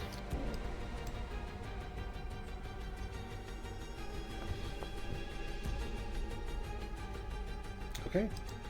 He goes. Some people just got it in for elves. I know that. He goes down the stairs, and he's not 10 steps down the stairs, and you hear a cackling sound and the cries of magic as he begins to call upon his dark powers. You hear the crackle of lightning, the clatter of bone on bone, the unsheathing of swords, and a great commotion not far below. You are literally a minute ahead of the army. Yeah, nothing go wrong here. We go upstairs. Everything should be fine here. Nothing to see. Let's take you all upstairs.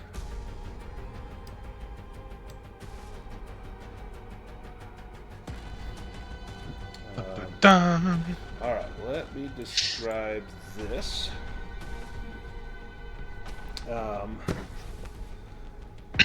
The wind howls between the spires of the tower. At the edge of the terrace is a small stone crypt, and on it sits a shiny blue raven. Just as you reach the roof, it flaps its wings and transforms. I should have killed it. Bastard. The bird grows, and from it hatches a hideous figure, toweringly tall, thin and wiry, dressed in rags of felt and moss, wielding a huge club. I've got a picture here. We can block the stairs behind us.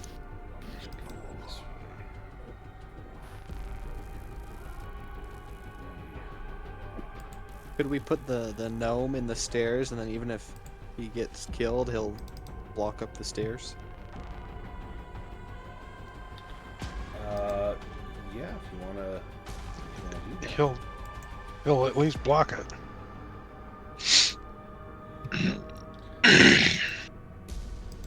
So this is up at the top of the tower, and the wind is whipping. You can see the storm clouds. Anyone peering over sees hundreds of skeletons walking along the bridge and the stairs and just feeding into this tower. The troll witch in front of you cackles. You hear her call out, "Turn back! This is the Tower of Sathmog, and I am his servant. There is nothing for you here but death and despair, pestilence and ruin. If you do not leave at once, you will perish in terrible torment."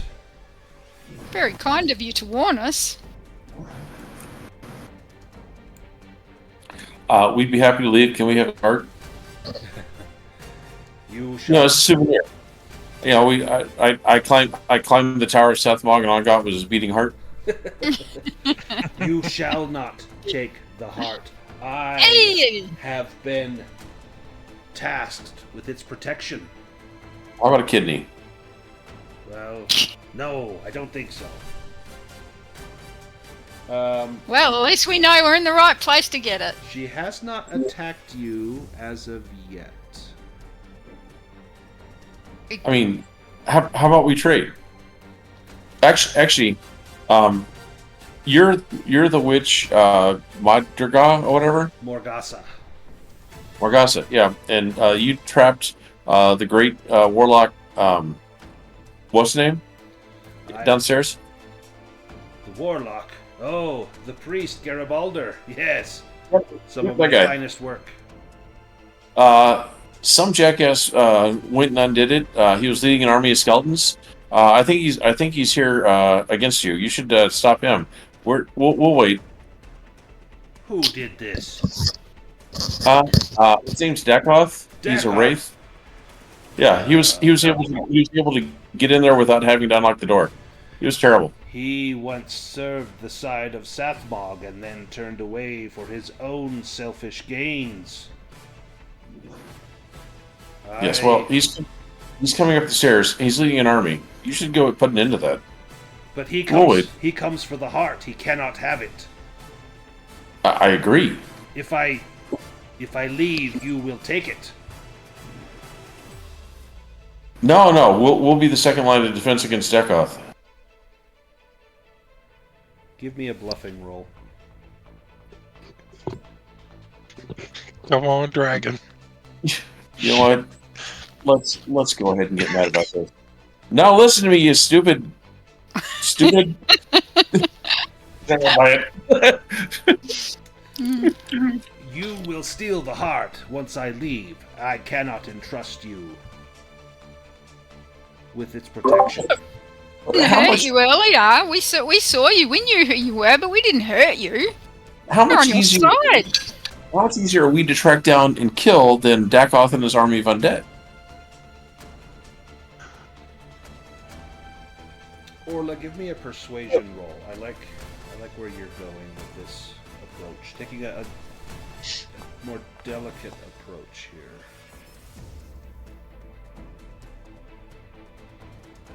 Do you push that? I'll push it. It's important. Nah, she's really bad at persuasion. I'm afraid you leave me no option. The heart will fall into the hands of either Dakoth or you. I have sworn to protect it. I will protect it here for as long as I can. And she... Seems like a bad job description. I didn't sign up for it. It was handed down to me. All right. Do you mind if we watch? Like we'll just stand aside here. Dakoth will come up. We'll see how long you can defend against them.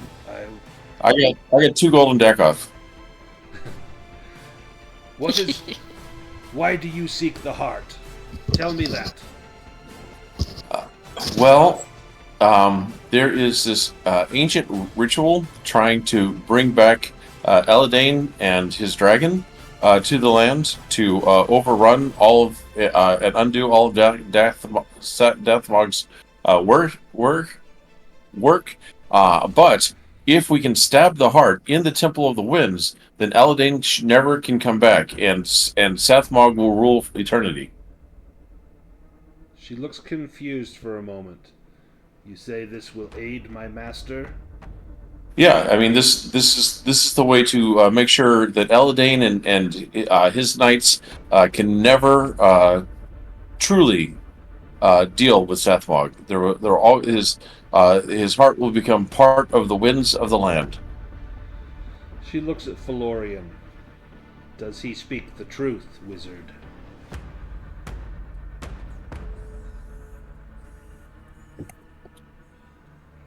Every time someone says Sathmog, Fate is going to say, "Hail Sathmog!" That will grant a boon on Phelorian's roll. So, Phelorian, you can have a boon on either a persuasion or a bluffing, as she asks if this is true what you intend to do with the heart. The soul in the dagger will spread it to the winds. It's the power of a servant of Sathmog. And that's bluffing or persuasion? Yep, with a boon, because of Fade's constant praise of the Demon Lord. That's just a flat roll, because I've got a... Oh, that's one more. I will push that, for sure. This is the last attempt, otherwise you're fighting Morgasa. Yeah. She's very stubborn. Oh, man. It was never meant. So be it, she says. Yeah, we tried. Shit. We tried so hard. Sir Cornelius, you blasted your horn not long ago. As you reach up here, you can see outside, and as this conversation takes place, you see off to the northwest a great form appear from the clouds. A dragon with a knight upon its back. It streaks into the tower. You see a fountain of flames spilling out of its mouth as it sears the undead crossing the bridge far down below. It circles the tower and smoke begins to billow up from the rising flames as everything the breath touches begins to ignite. As the dragon has answered your call, the knight raises his sword in salute as they continue to circle the tower, burning everything they can except for those that have already made their entrance into the tower. The army has been slowed for a moment, but we have a battle on our hands. Do you guys want to take a break right now, or do you want to push ahead? Wouldn't mind a break. Yeah, take a quick break. Let's take a quick break, and then when we get back, we will live or die. We'll find out what happens.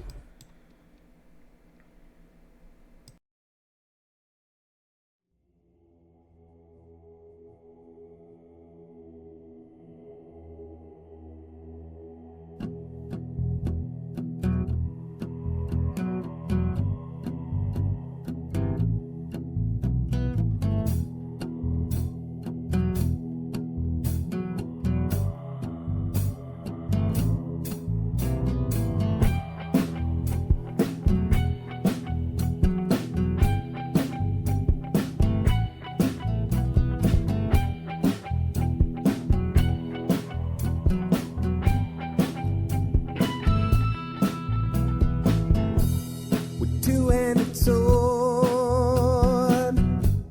I'm headed to the mountains to rescue the princess from the evil goblin. I ignore all the signs of impending danger because I'm a fighter and not some crappy ranger. 47 hit points and a high dexterity,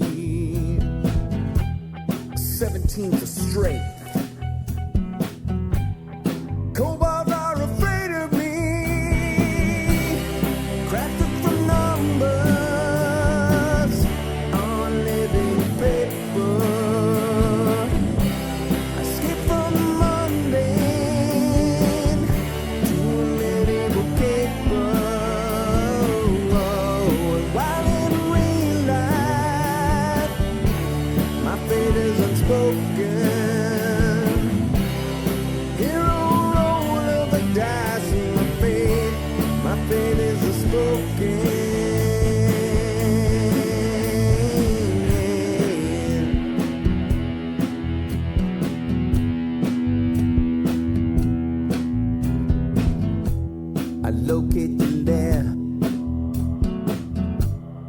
doesn't make much sense to me.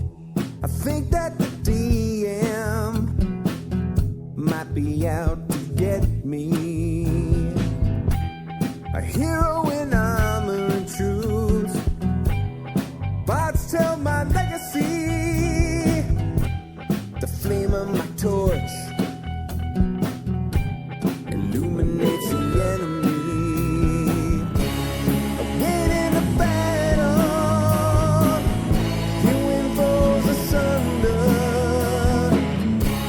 The deeper I venture, the deeper I wonder. The bodies pile up before me, the corpses I plunder. The deeper I venture, the deeper I wonder. Crafted from numbers on living paper. I skip from the mundane to a immutable caper. And while in real life, my fate is unspoken. Hero roll of the dice and my fate is unspoken.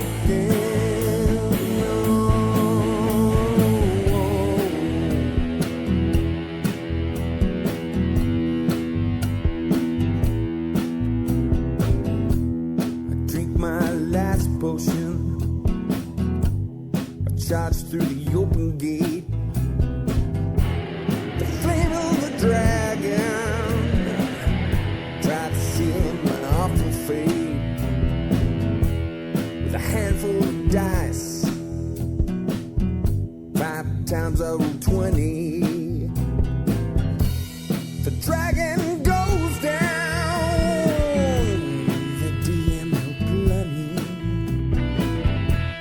I leave with the princess, a satchel chock full of gold. We head to the tavern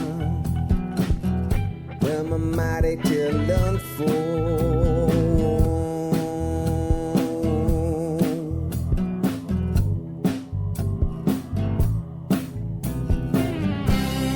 Crafted from numbers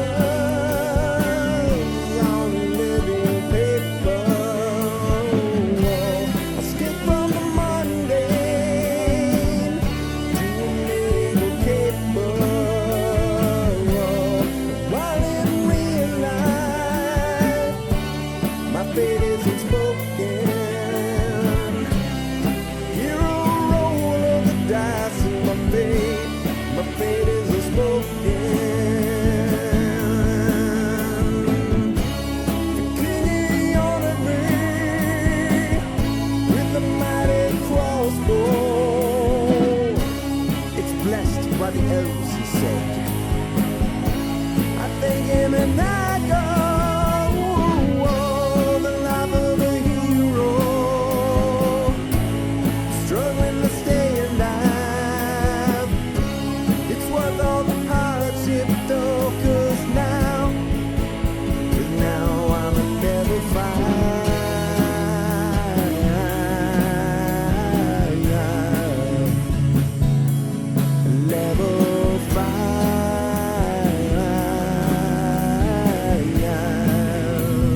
Lance is.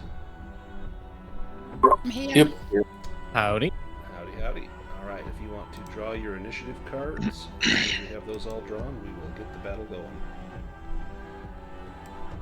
I just assume not. Enjoy your last few breaths while you have them. Yes. Come on, Nomeo. Oh, 2, not bad. Then if Reese is here, we can get started. Perfect. All right. Let's begin combat. Morgasa is first.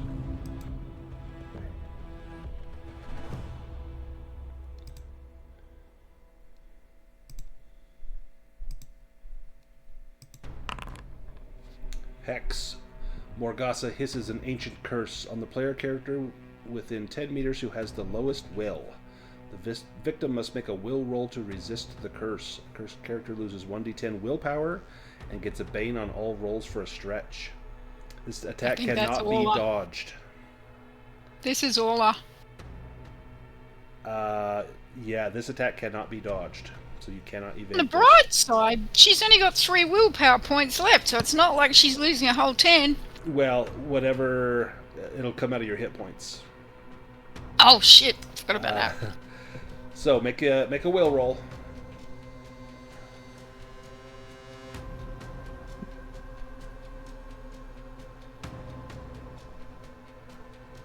Can you push it? God. I'll push I'll go she's angry. She would be angry. Nah. Oh. You lose 6. So whatever. So that's 3 will points and then 3 hit 3 points. Yep. She's got lots of hit points. A good thing you don't have the knife anymore. Yeah, that would have been it. That We would've just been handed it off at the Mogdath right would've moment. Showed up. And actually, your spirit would have gone into the knife, and Mogdath would have taken over your body. Nomeo.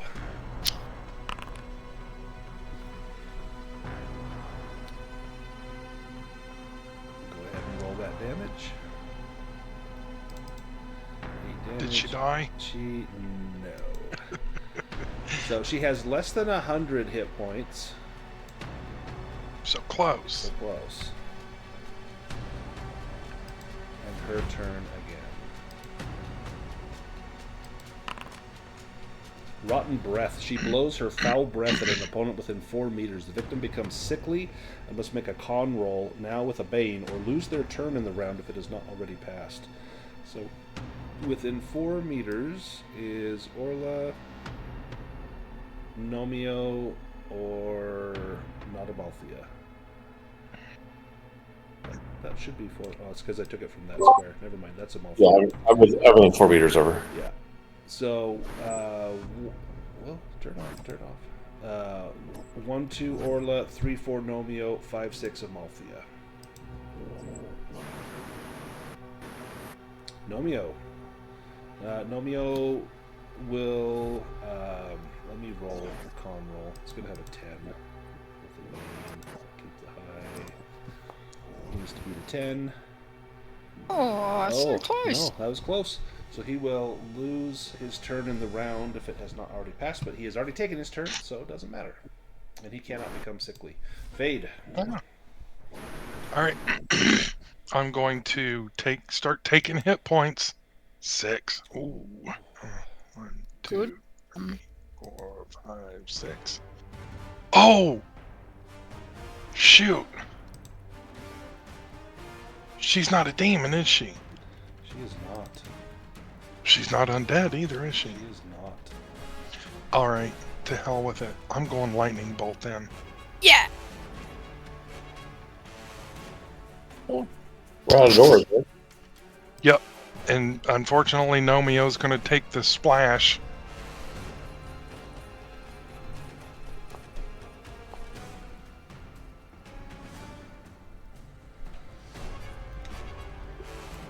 Unless she takes the splash, I don't know.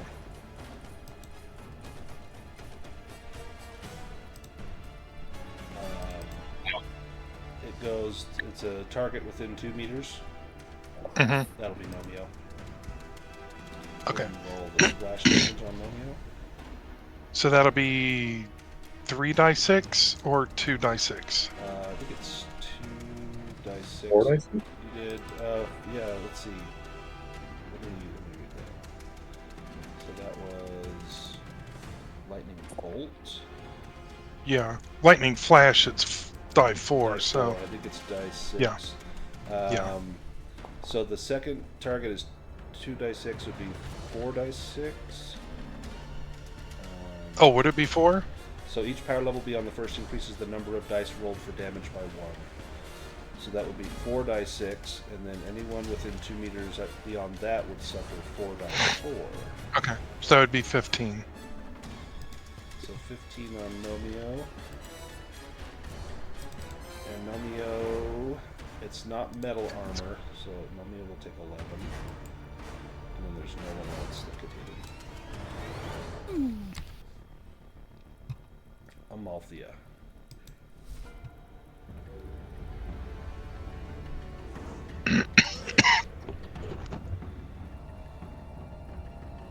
Just picturing Nomeo turning around, silently mouthing "Why to fade." What the hell? What?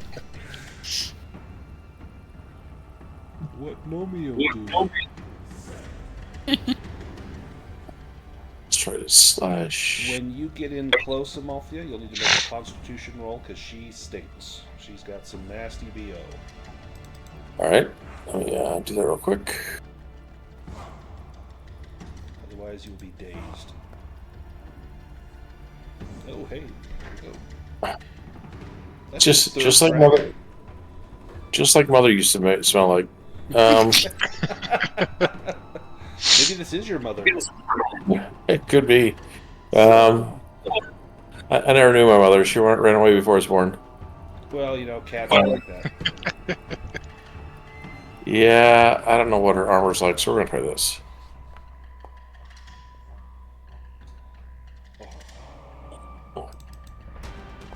She has no armor. Stay close.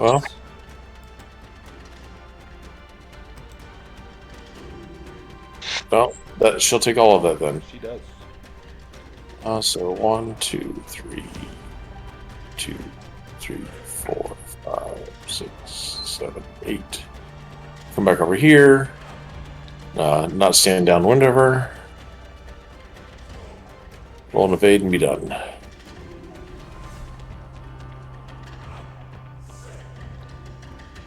Phelorian. Okay, well, there's really not too much I can do here. Sorry, friends.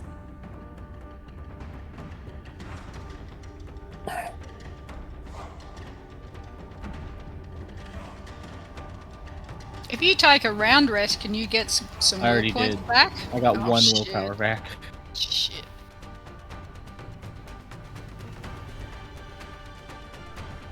I mean, I could try to get willpower from my health, but this thing's probably got like 18 willpower. You could take it from Nomeo. Oh, not again. This poor, he's been through enough betrayal. It's what he's here for. As long as you don't take more than 10, he won't take damage, and his will is really low. He doesn't have a stat listed, but it's going to be like 8.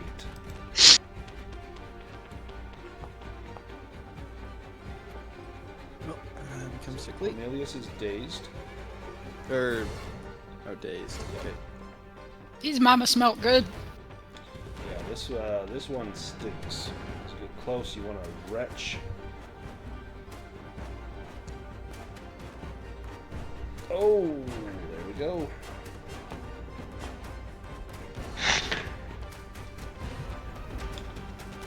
And she is a monster. If you do Monster Slayer or Dragon Slayer. No, I can't use up anymore. She splatters. Willpower. Orla. I'm gonna be over here, as far away as I can get, and I'm gonna shoot at her. Sure strike. If you can get her, she's got 14 hit points. That's going to make life a whole lot easier because round 2 is going to be trouble. That's a hit. Lucky I got 18 on bows. a bit of a shit. Oh, God, Yahtzee! once all the way. Absolute minimum. That's bullshit. I call bullshit. Wow. Dianys's hand.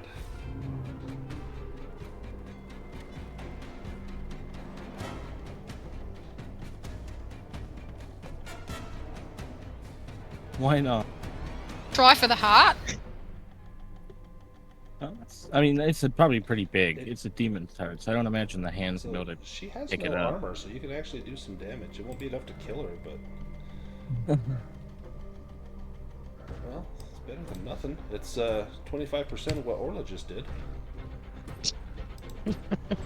Then That was cruel. Oh, she goes at the end of the turn, which is fantastic because she regenerates. I will trade with Cornelius. All right. Cornelius, you are. And her.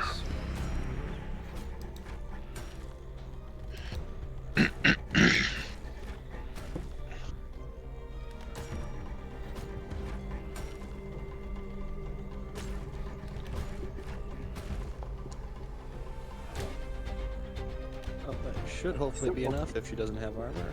How do you kill Morgasa? Hand So- maiden of Sath. Yeah, cutting through the stench. I think I just wait up and a good cleave from Retribution takes her head off. You have movement. I'm going to move up into here and open this sarcophagus. So this crypt is built of polished blocks of black stone, and its roof is covered with moss. It contains a small waist-high coffin made of the same material as the walls. The lid of the coffin is heavy, but it's going to take a strength roll to lift it. You've used your action, so you will not be able to lift it yet. But you put your hand on the box, and you are struck by a wave of malice, hatred, and longing for freedom. You must make a will roll to resist fear. Can I use Fearless? You can. If you Let have, me at least try first. It's Orla's turn next. Can she come up and help you can. if he holds his Yeah. action for a sec? Use Fearless.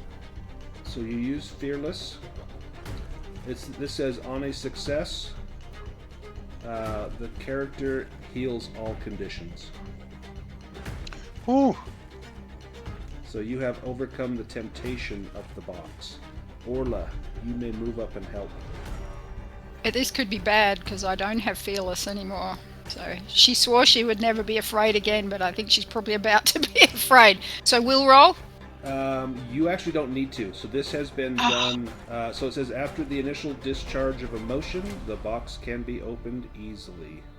Brilliant. So Corny's got, I guess he's got a boon to get the lid off. He's got a mark on him. You see his hand. There's a black symbol. It's the demon's head of Sathmog burned into his flesh from where he touched the box.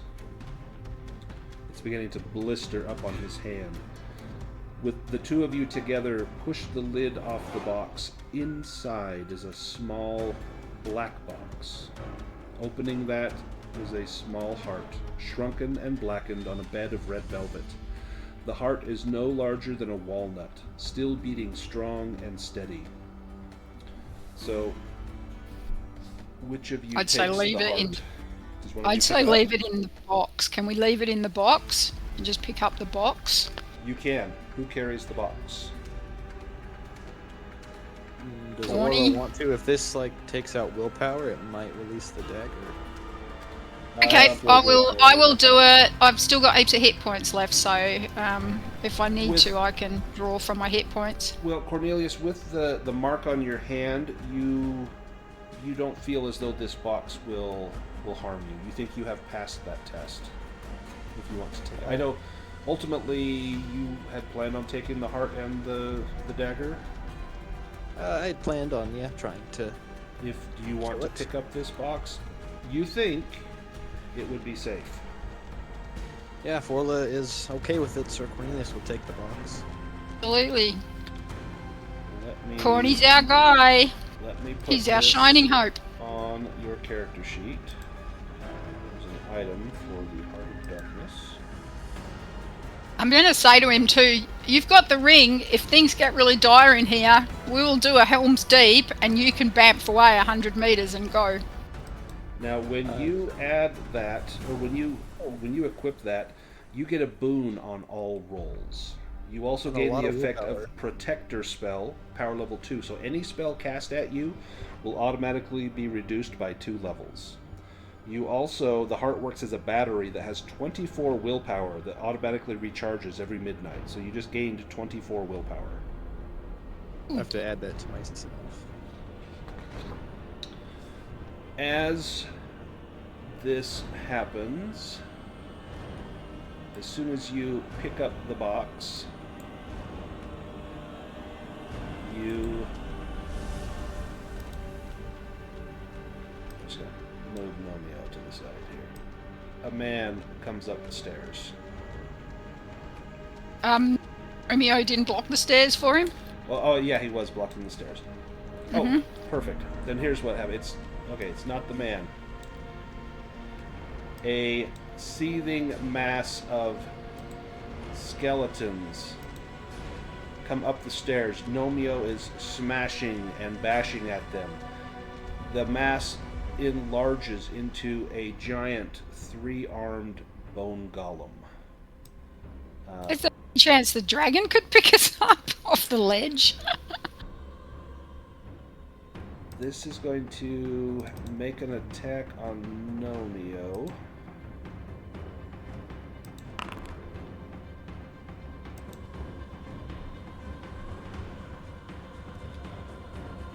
Double strike. This will both be on Nomeo. Nomeo takes 8 and 9. Nomeo crumbles into dust as this great bone golem steps into the room. Behind the bone golem comes a man. Oh, that was better. That made it heaps better. He says, "So, I make my entrance. Lower your weapons, if you please. I just want to talk. I'm sure we can come to an agreement."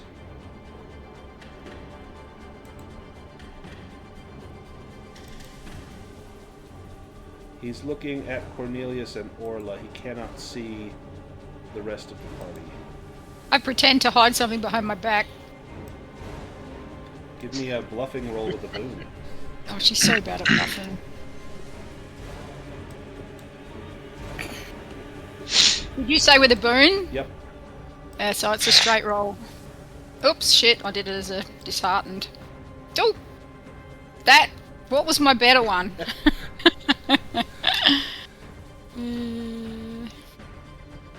I don't know if it rolled 2. Let's see. It did, but it was your bane, and so Yeah. you didn't roll with your boon. Yeah, So the first can roll I was just the roll? 20. So the 20 and then the 8. If you click on the Okay. dice rolls, it'll show you which the first one was. Okay. So I still failed. Yep. Sorry. Gaze upon me and see a man who is only moments away from fulfilling his dreams. The only thing standing between me and all I ever wanted is you. And he points at Orla. How do you think this will end?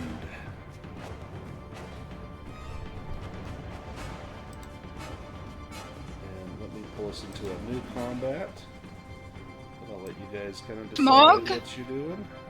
If we stop Sathmog, then you can become the great evil lord. Maybe you would like us to do that.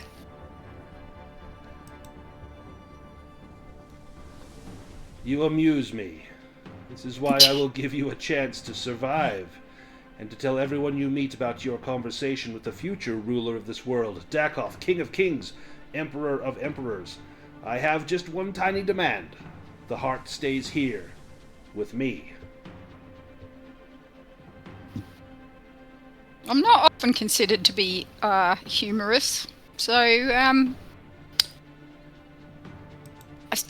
I think Corny should go. To be honest, I say we can't. I'm sorry, we can't do that. Well, I wouldn't worry too much. I have a shield that just so happens to absorb spells and give me willpower, and I can use my defensive ability to keep doing that, so hopefully his If spells it's- won't prove too difficult. So I raise my bow and shoot him. Alright. Does anyone that's behind him that has not been seen, do you make any sounds or make yourself known, or are we going right into the combat? Oh no. I'm gonna get him from behind. Yeah.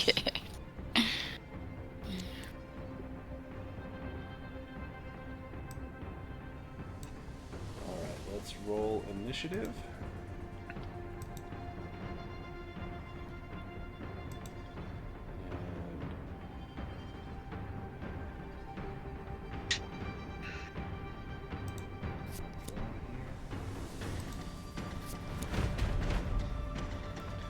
Oh good, Dakoff goes first. Huzzah!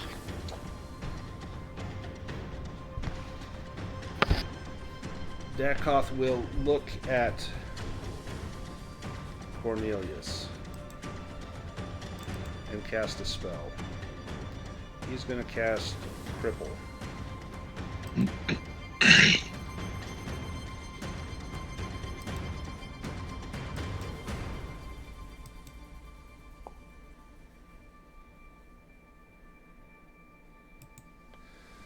This spell comes at you. Now it's automatically reduced to level 1 by the heart because that you have it's a protector.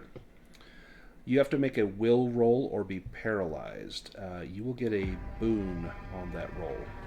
So can I use defensive and the shield to do magic shield and block it? Yes, because that will block, and you can do it at level 1, and that will block the rest of the spell.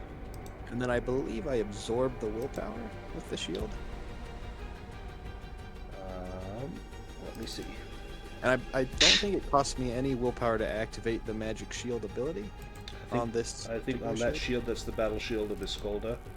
Yes. I think that is correct. Yeah, it does not cost any willpower.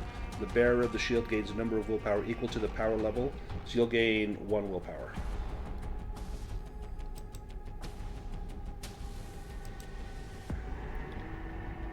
Orla. I'm gonna jump forward and try to hit him with my Great Sword of Bones, which is enchanted, so I don't know if that's gonna help me. If magic weapons are good, then it's good. I think I'm gonna try to stab it. Bam. Do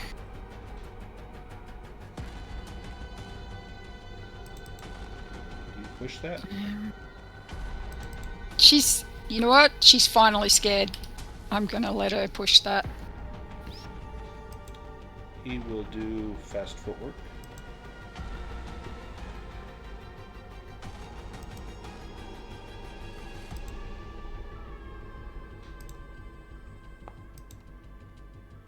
Oh, okay. He fails. So how dare he use the things we use? I know. It's still a pretty shitty roll though. It is. And I don't think he has armor. Oh, he does actually. He's got stone skin spell. He has 8 points of armor. That does nothing. That is very sad to see when she goes up and sacrifices herself in front of him and hits him with the sword and nothing happens. Nothing happens. The Bone Golem.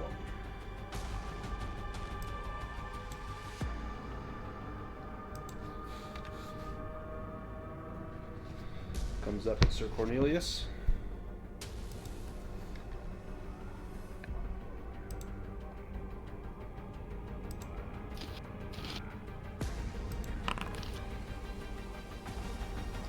Flurry of Bones. This will attack an opponent with a storm of swinging bone arms. 3 consecutive attacks that deal 2d6 slashing damage each, and then you are knocked down. You can't parry this. You can evade this. But you can parry using your shield with your ability. Yeah, I will parry this. I can do shield block. And then I can also do defensive.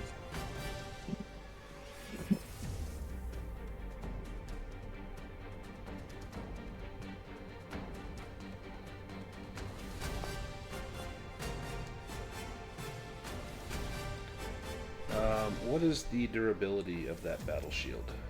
18. Okay, so these are 3 individual. So it's 1 attack, but it's 3. It deals damage 3 times, but none of those can exceed the durability of the shield. And then I get to. So can I move them 3 squares if it's 3 attacks then? I think it's just 1, because this is just 1 monster attack. Then I would like to move them back right there. Will that give Orla a free attack? So that he can't. Yeah. That's why I want to move him, is like near the edge, because I kind of want to push him off. Yeah, he could move diagonally there. So yeah, Orla would get a free attack. He'll have to make an evade roll. And nope, Orla, free attack. Okay. I've got the sword, so that's what I'm going to use. Nice. Better. It's bone on bone. That hits Oh, it. true. The bone golem goes again.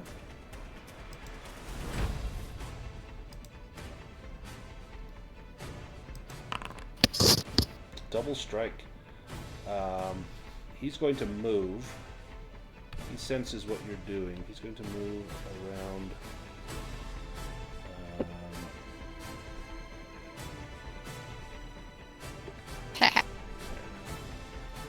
And get. This is going to be 1 on Cornelius and 1 on Orla. If you want to try to evade, otherwise it's 2d10 slashing against each opponent. I think Orla's had her turn. You can use fast footwork if you have willpower. No, I don't. So on She's just Orla. gonna have to take it. Ooh. Does Think. Cornelius do Guardian? Yeah, Sir Cornelius will do Guardian. That's good, because I was gonna go down. You're going to take 15, Cornelius? Yeah. Unless you do like your shield. No, I'll just take it. And then the attack against you will deal 3. So your armor blocks Oh. that. Fade. Fate's got nothing. I'm gonna use my sling on the bone golem.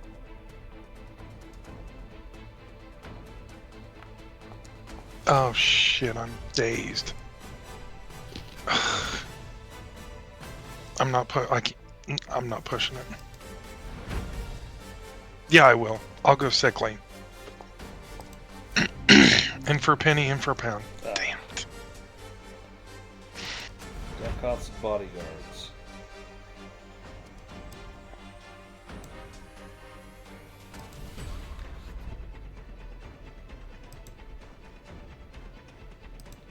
Swings a long sword at Fade.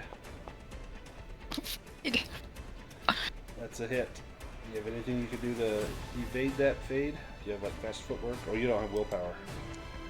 No. Shoot. 10 damage.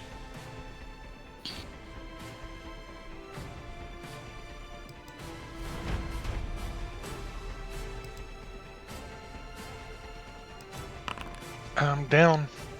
A terrible screeching sound like thousands of bones being sawed to pieces emanates from the golem's 3 skulls. All opponents within 10 meters suffer a fear attack. That's a will roll for everyone. Cornelius succeeds.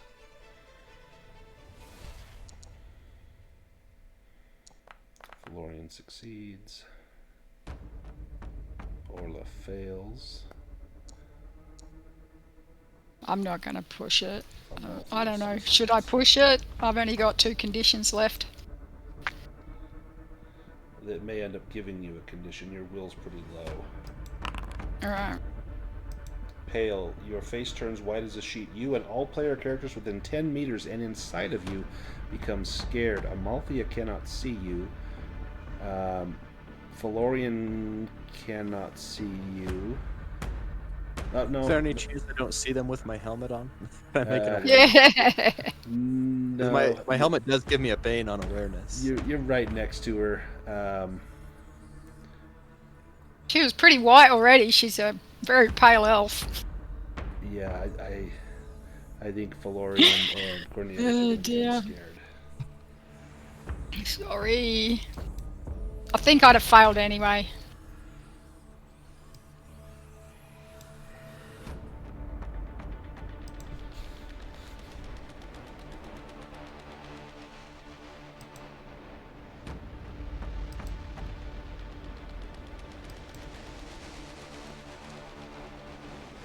Oh.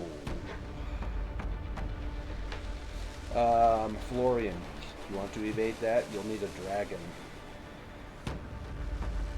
Might as well roll it. Gotta try.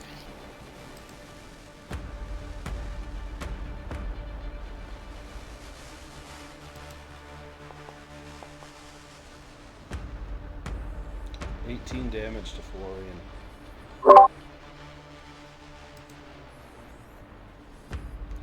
Does Phelorian drop? Oh yeah.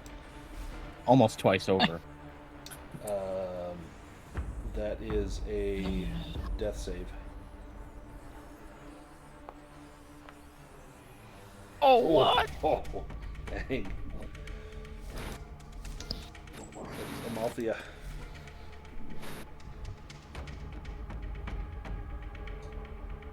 Definitely taking a turn. Oh, yeah. So both wizards are down. Both wizards had Yes. no willpower anyways, I guess. We hand the box around? You can do that.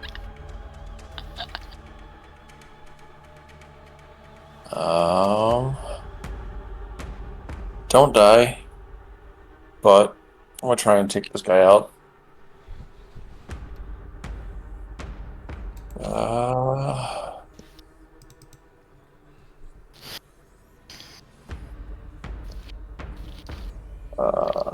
Slash is what it. Oh, no, wrong one. That one. Yeah, slash. Well, it's a hit at least. Minimal damage. My strength bonus is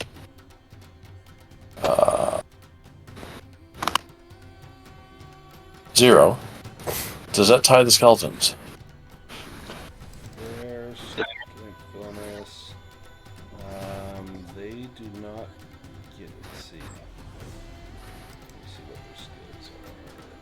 Their strength. Yes, it does tie. Alright, I'll push it diagonally back from me 1 square. Okay. I'll be done. Perfect. Sir Cornelius. Well, Sir Cornelius will turn to Orla and try and bolster them, seeing them get scared, and say that he understands your concern, but a true knight would never abandon his friends. And I've waited a long time to use this. And Sir Cornelius is going to pull out a little jar with a little spider in it, and from a water skin, pour a little water on that, and throw it on the other side of the clothes golem. Bring out a giant Right there. spider. Picked up long ago in a tower that was sinking. If I could I throw it right there? Yeah. You draw an initiative card for it. Okay. And I believe it attacks immediately. So On my turn, I think, yeah. once you drop it down, it takes your action to do that, but then it will attack. Alright.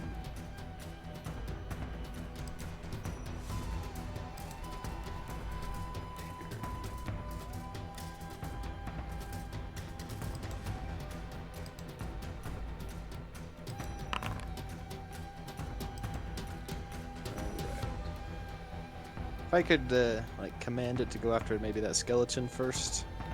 This one up here. Yeah. Yep. So tearing attack, lunges, attacking. Oh, it's everything within 2 meters. So every enemy within 2 meters will suffer D8 piercing each. That guy has armor. Shoot, I don't think it's going to do... Yep, he's got armor. That skeleton, Dakoth's bodyguard, has plate armor. And that's not going to damage Dakoth because of his stone skin. And the bone golem has... armor.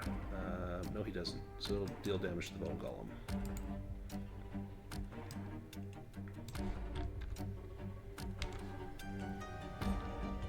Dianus's hand.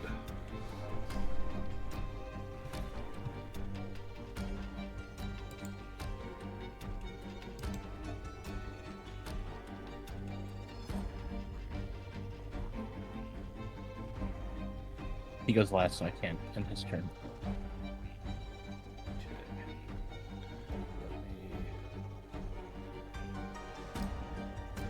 The dragon swoops in, and the knight leaps off of its back. The dragon picks up the bone golem in its claws and flies off, dropping it down off the tower as the knight leaps off its back.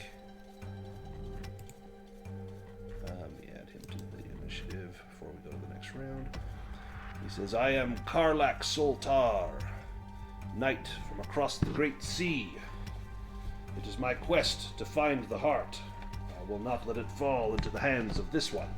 And he draws his sword and stands side by side with Sir Cornelius, ready to act.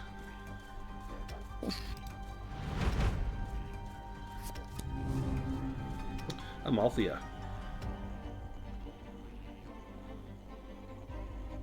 Alright, so this skeleton's wearing plate mail? He is. Find the weak spot. We're trying to figure out how to do something different. Let's see, Phelorian's there. Do you have any healing potions left in you, Phelorian? I've got a potion of levitation. It helps if you get hurled off of the top of the tower here. So, I'm going to take that as a no.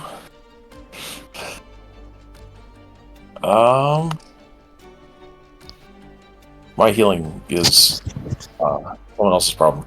So yeah. I'm gonna find the weak spot. And if I wasn't disheartened, then maybe I would try to rally you. But No, honestly, you're hitting it right now is definitely the right move. Oh well, it might have been the right move. Yeah. All right, come at me, bro. All right, he attacks Amalthea.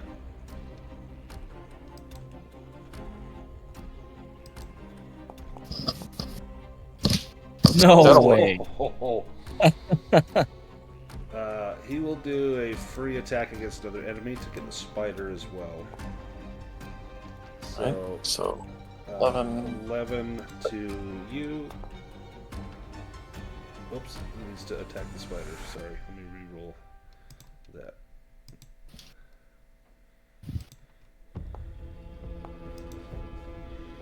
What is this guy made of? He will double weapon damage the spider. Oh, that's not bad. 14 spider. So this is the elite guard. Giant spider's turn.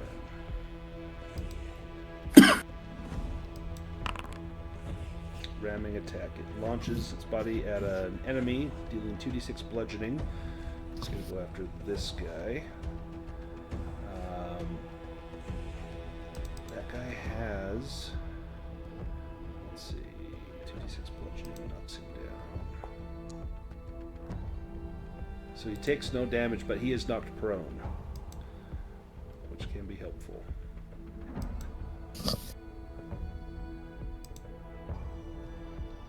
The giant spider goes again.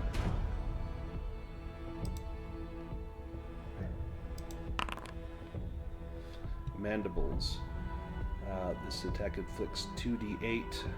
It will deal an additional damage on the guy on the ground. Oh, nice. Does 12 plus, what is it, 1d6.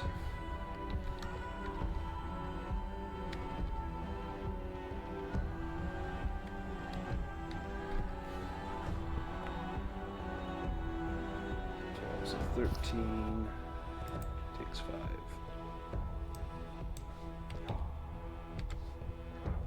Phelorian. Okay. Death save. Yay! Nice.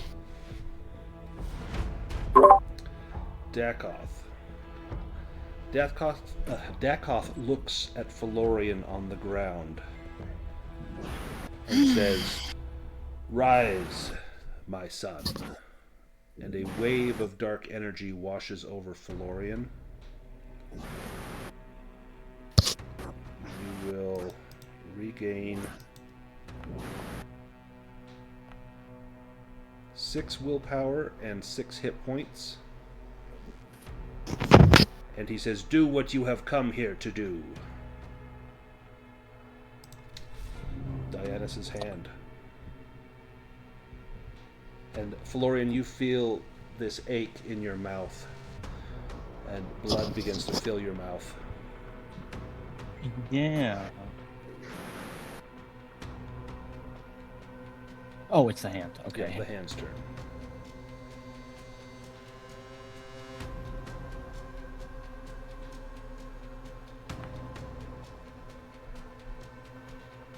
Thankfully, the hand's not too impressive. No.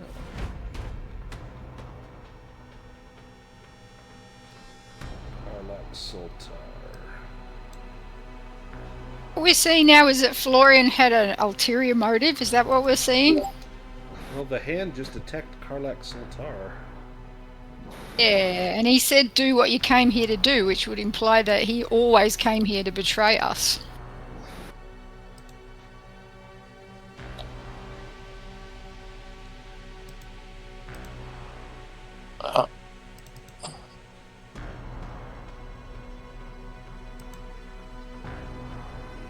Attack. Karlak Soltar will attack Dakoth. He will find the weak spot. Fail. Dakoth's bodyguard. Coming in at Orla.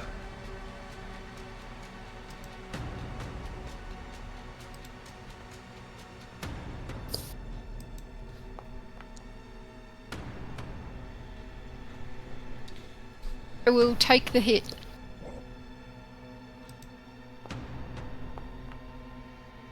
Ooh, nice. 5 damage. This one that is prone will stand up. And will attack the spider.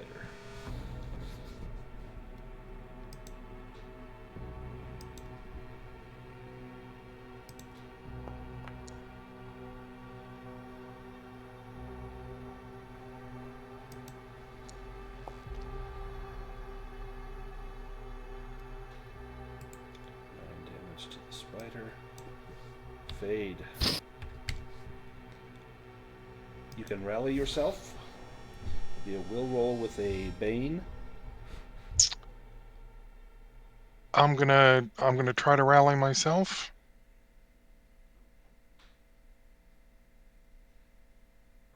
Wow. Jeez. What? Wow. God. No, That should be worth something. You got both of them. You got both of them out of the way before you had to roll your death save. right. So, yeah. So now, Alright. now make your death save. Yeah, the ground's quite comfortable. You look up at this battle. You're like, I'm just gonna lay down. Oh, good, and I'm sickly, so it's at a bane. So Oh. Oh, That's good. That's You good. passed. that is actually pretty well. The That's dragon pretty would have been good. nice, but that's good. Orla. I know what I can do against Dakoth, and I've got these 2 great knights beside me, so I'm going to try to take out the skeleton with the great sword of bones. Okay. You want to find the weak spot? He has plate armor. No. Shit. I just did a slash.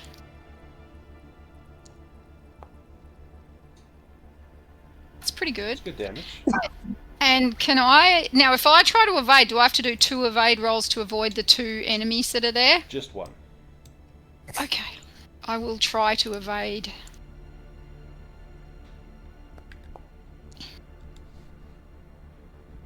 Nice. Succeeded, so... You can move. Okay. I can only move 1 when I... No, I can keep moving. Yeah, you can continue. Yeah, to move. because I'm using my action. Yep. Okay, I will move over here. I can't do anything for you, Fade. I'm sorry, my wolfy friend. Cornelius. Well, I will charge up here. Double slash. And yes. Well, he's not a monster. No. I think I'm just going to slash at him. Well, yeah, I'll do double slash. Let me.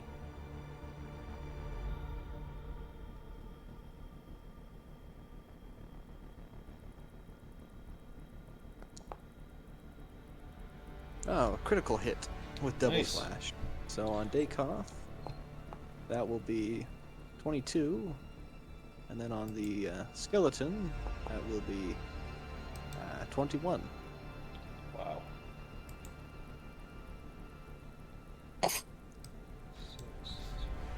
So a very mighty sweep with retribution.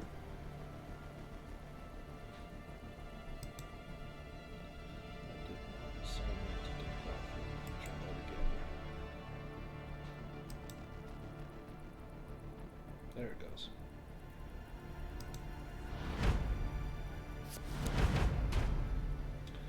The bodyguard. Gonna go after the spider.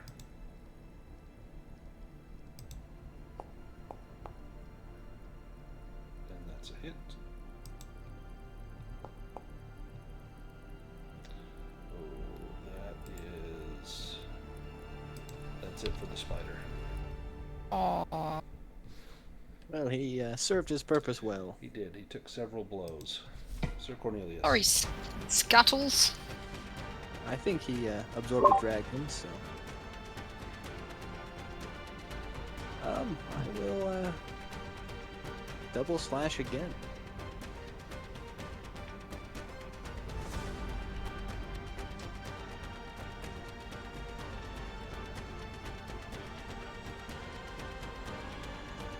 Are you finding the weak spot with your double slash? I am. Nice. So on Dakoff, that'll be 20 with no armor. And then on the skeleton, that will be 14 with no armor. Excellent. Give this to Dakoff.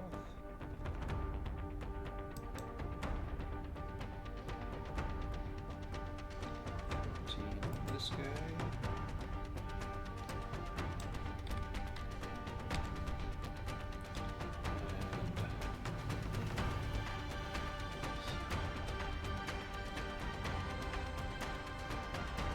Okay, Dianys's hand. Okay, I will have the hand trade with Phelorian. Okay. Yeah.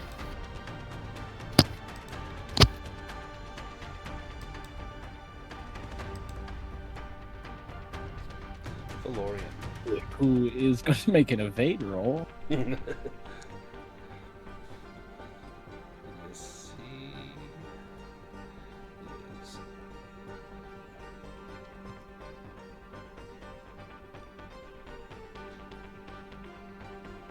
Which Gonna means I guess I get ya. can act.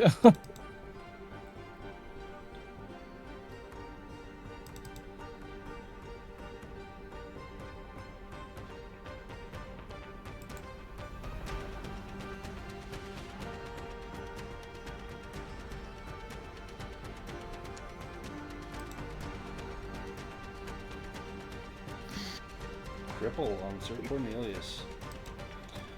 Protector will reduce that to a level 1 because you have the heart. I think my shield automatically does it. I'm not sure if it has to be a reaction or if it just... does it on its own? Let's see. Battle Shield and Scolded. No, so you must successfully parry an incoming spell. So that would just be defensive? You'd have to use defensive and then just make a parry.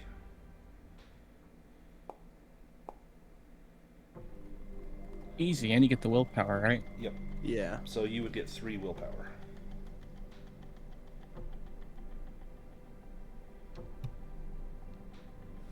Maybe Phelorian's helping us out without knowing. Dakoth will target Karlaxultar and cast Drain Life.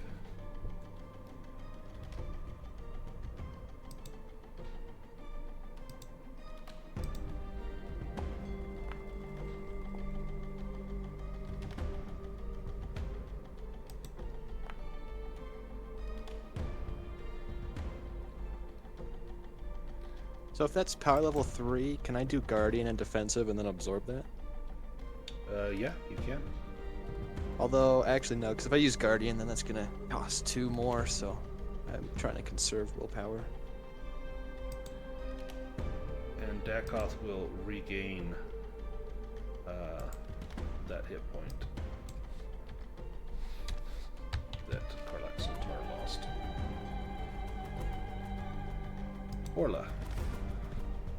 I was going to shoot Phelorian. Hell yeah. I trusted you! You were my fellow elf!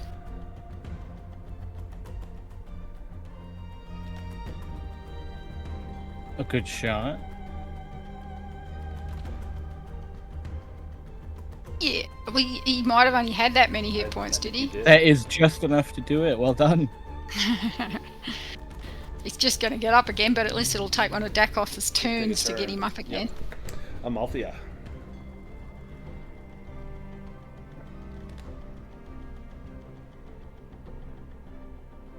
Come up here. I need an evade roll. Yep.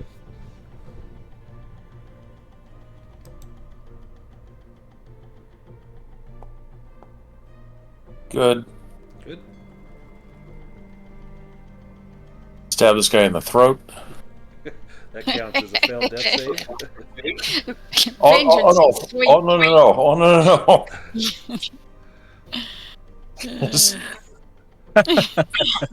Because he's down. So that's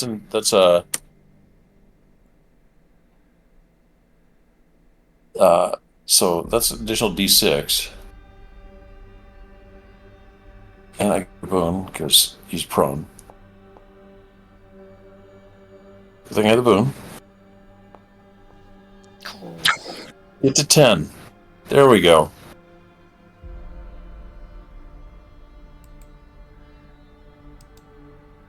That is beautiful teamwork. Yeah. He was part of the team. Lessons can be learned with time. So since he was down to 0 and takes damage, that's a failed death save. Well, no, that's his hit point. That's more than his hit points. That's killed. What's his He max? Oh yeah, his max. Hit Yeah, points that's why. were 10. That's why. That's why I wanted to do the extra D6 or everything. I had to get to 10. Nice.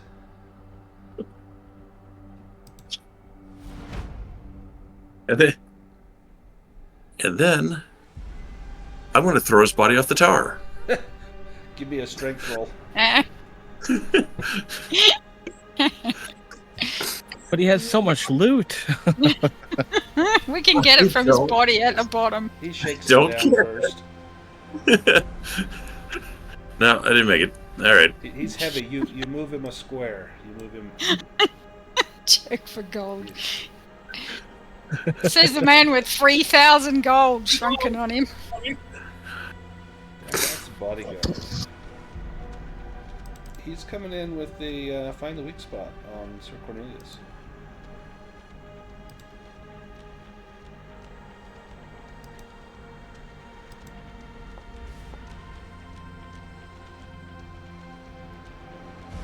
That is a hit. Do you defensive that? No. I'll let him hit me. This is finding the weak spot. Yeah. It's okay. Okay, take 12 damage. Fade. You can rally. Oh, I'm gonna rally.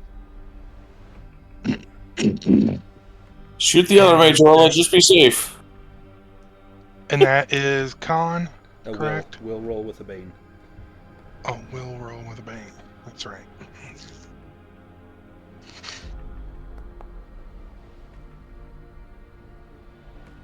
All right, you are rallied.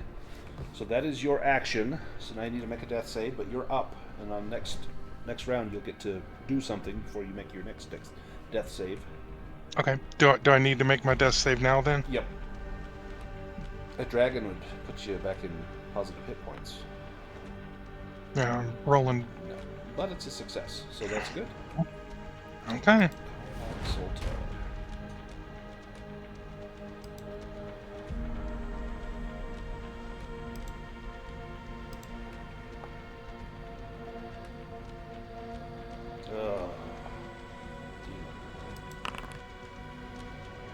Oh, great. Tosses his weapon. He's not as impressive as we thought he would be, is he? It's his dragon, I think. 6 meters. So his sword ends up like over here in the blood. Dianus's hand. Does that seek revenge? Okay. Can that still go if he's dead? Well, there's a question. Did Phelorian impart his dying will to the hand? Yeah. Could be something like that. I think there's still some sentience. It's bound to the dagger. Well, if it does go, you guys really don't have to worry about this. However,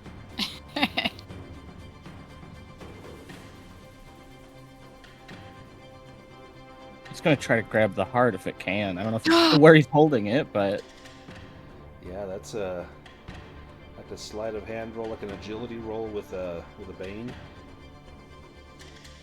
yeah, you really do not have to worry about this. I promise.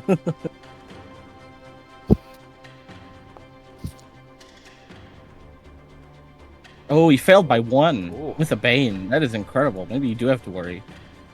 So do I feel the hand then crawling around on me? Yes, with a failure like that, you would feel. Oh, All right, Fade, so you creepy. are up. You can do something, and then you still need to make a death save.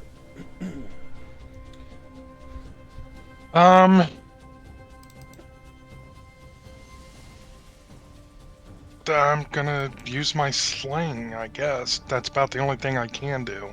You can. Well, trade I with- can. trade How with about Cornelius. I'll trade with Cornelius. Now you have a scroll of spells. You've got Purge on the scroll. It does not cost willpower to cast something off of a scroll. You have another scroll of spells that has Lightning Bolt, or Fortune Favors, or Fire Blast on it. It would not cost you willpower to use those spells. I'll use that purge then. Okay. And let me see if it's what level is that on here. I think it's 5. It'd be level 3, Okay. and then that will be gone off of that scroll. How do I cast that off the scroll? Just make a casting roll. Okay.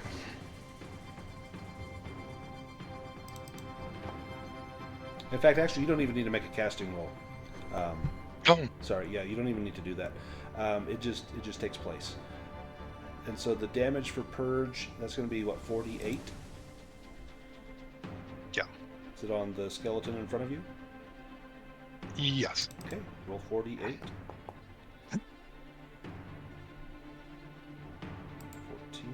14. Not bad. And his armor blocks none of it. And now you need to make a death save.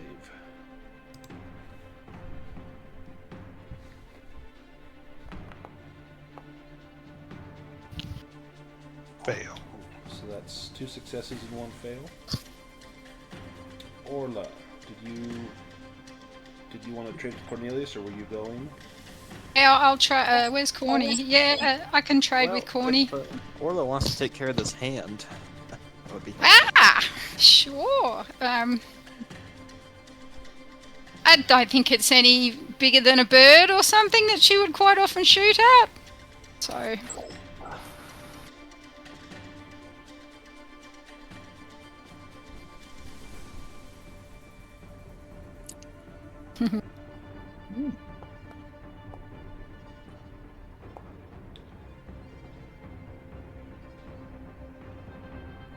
The hand evades. I'm gonna go trotting over here. I will evade the hand if I need to. Where did Amalthea go? Oh, there she is. I'm gonna help Amalthea. You can throw evade the Phelorian hand, but off. it does 2 damage, so even if it hits Oh, yeah. you really don't have to worry about that thing. Okay, I will evade. I'm gonna, because I don't want Phelorian to get up again, so I'm gonna help Amalthea.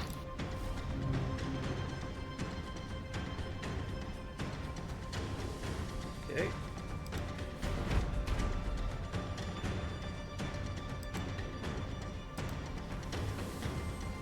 Drawing upon his willpower. My son, I did not raise you up for this. And Huh. you come back corrupted. You are dying, or you were dead. You were raised from the dead by Dakoth to serve him now. You regain 5 willpower and 5 hit points. But that's Dakoth's turn. The hand evaded, and then Phelorian. Well, that's an awkward position. Okay, well... As one's got your legs and one's got your arms ready to swing you over the side. I guess that's 2 evade rolls. Just one. Counts for both. Oh, okay. But if you fail it, they both get an attack. Oh, Oh, that was on a demon. Ooh. Okay. The dice want him to win. Well, whoops. That doesn't mean anything, I promise. He could roll a little better with his reviving magic, really.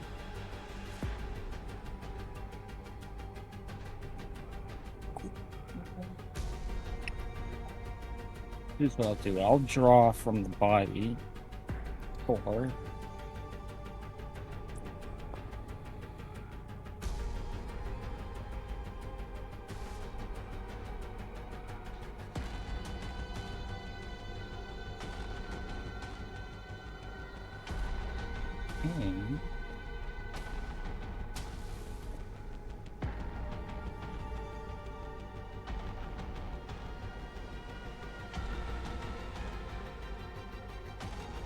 Plot twist. Sorry this is taking so long.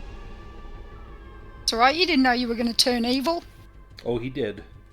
I know. We'll have a little Yeah, well. epilogue, and you can explain what happened a few nights ago. Yeah. Outside of OTAG. I think that will be necessary. Well, that was personal. I'm gonna blind Orla.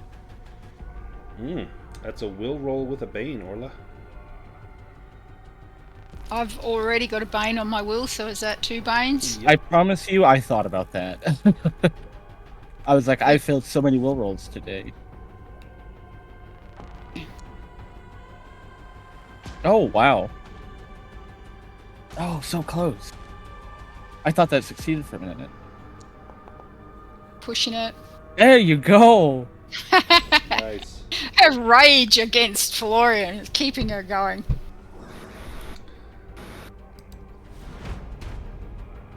The bodyguards. It's scary how much damage the bodyguards have taken and aren't bloodied yet. That plate armor is, although the one's almost down. The one that's by Fade is very nearly Oh. down.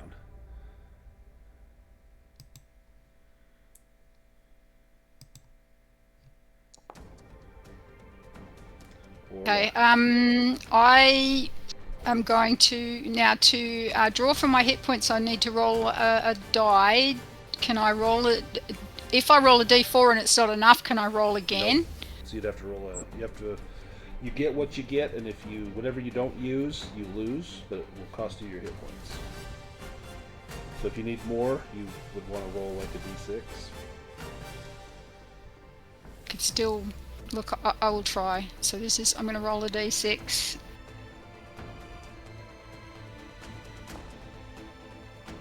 Oh, nice. So you got 6. Whatever you don't use right now, you will lose, but you lose 6 hit points. All right. So I got 6 will point back, and I will use them to evade. Okay. Because if I go down, I'm down. Nice. And you can move 1 square. Sir Cornelius. Okay. Can I do like a double barrel chug of healing potions? No. So you can use 1 item. Okay. Well, I'm gonna drink a healing potion. Okay.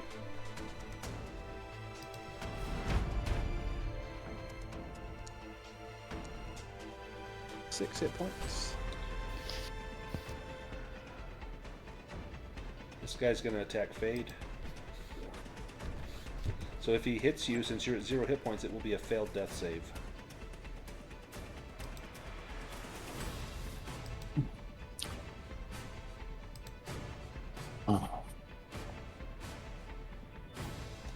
So Again. can you do anything to evade that Fade? No. That's so that's 1 failed death save. All right. Or Lex, I'm sorry.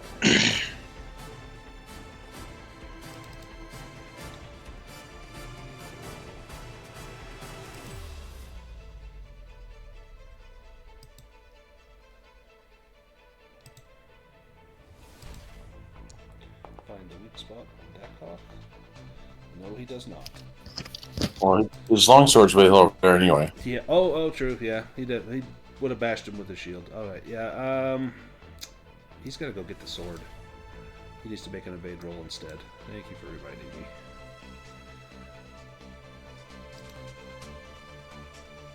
You got a lot of balls in the air right now. He gets a bane on this. Oh wow. All right. He takes a hit from Dakoff.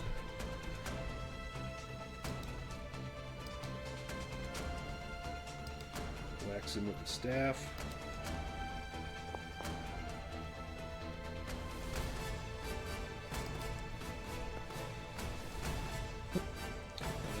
I think he's got 8 armor.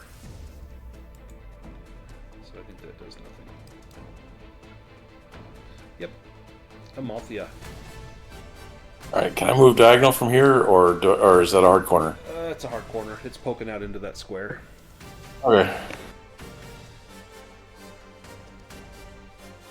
Him. So it'll be an evade. Just get past the bodyguard. Brave cat. Oh, no. That's fine. Come at me. Let's see what he's got. He's got a sword.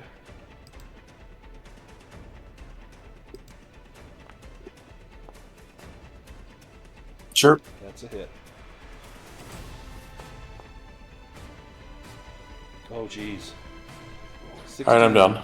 16 damage.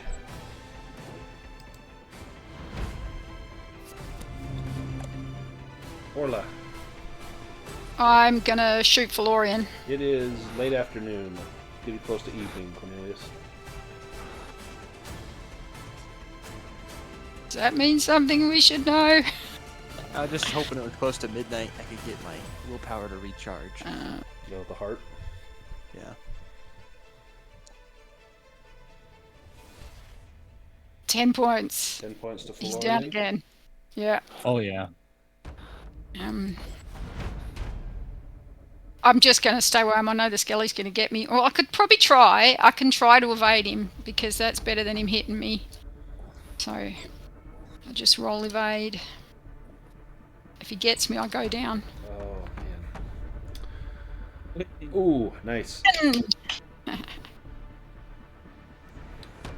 All right. The bodyguard. Fade, you're still up.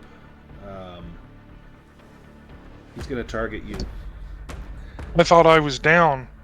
Well, so you had rallied. So you. I rallied and then he hit me for 8. So you didn't lose any more hit points because you had rallied. So that just counts as a failed death. Oh, okay. Yeah, this is why I usually try not to rally. He's going to attack you. You still have your actions. You'll have a chance to evade this, assuming he hits. Otherwise, this is it. This is it. That's a fail. Ooh, that's a fail. Okay. Back off. You guys are using up all of his good stuff.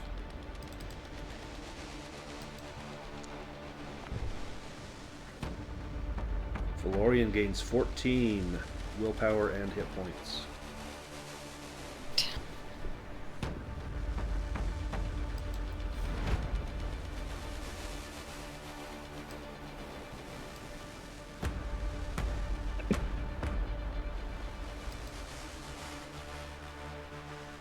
If he hits me, I'm down. I got 1 hit point. I'm down. Oh, you can roll really low. Ooh. What's your You'd have to maximum roll. hit points? I think it's 15. It's 15. Deady deads? Nope. Nope, you would have to take Off by 32. 1. Yep. Or take 16.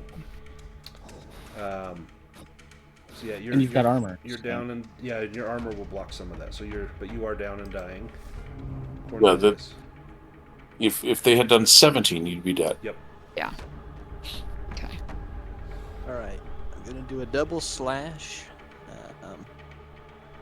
On Dakoth and Phelorian, or Dakoth and the Yeah. skeleton. If you can hit the skeleton, you'll probably kill it. Well, The bodyguard. You'd have to find the weak spot. actually, on both that's of them. true, because if either of the necromancers cast spells, it just gives me willpower, so I will do double slash on the skeleton.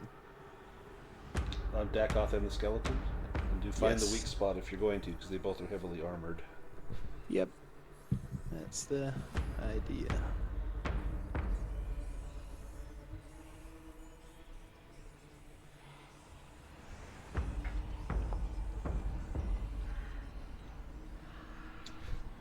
That is a success. So that's without armor on Dakoth. Okay, 15. And then on the skeleton, 17 without armor. The skeleton had 9, so you take out the skeleton. Is Dakoth bloodied? He is. So he had. Oh no, almost. He's like 2 points away from being bloodied. Oh, So the shoot. blood there is someone else's, sadly. Do you move? I think it's Cornelius's. He went down to half, but then he drank a potion. Does Cornelius move at all? Ah. Yeah, Cornelius is gonna move down here, so Phelorian will get a free attack. I don't think it matters, but sure. And the hand, but the hand's not going And to the get through your armor. Well, hold on. My staff is magical. I think it... Oh, even if the armor absorbs damage, I can cast the spell on it. So... That must be an idea. Jeez.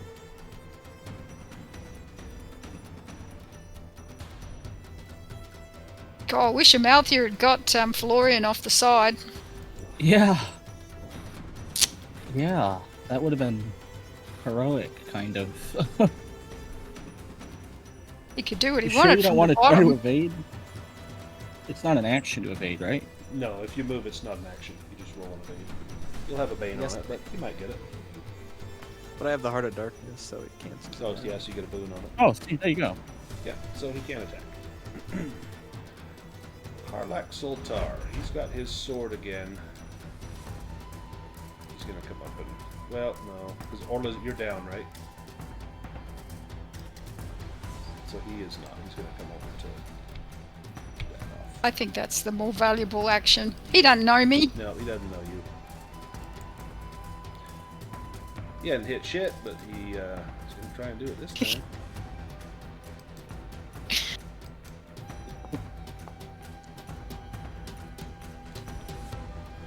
tough guy with the dragon, but that's about it. Dionysus' hand.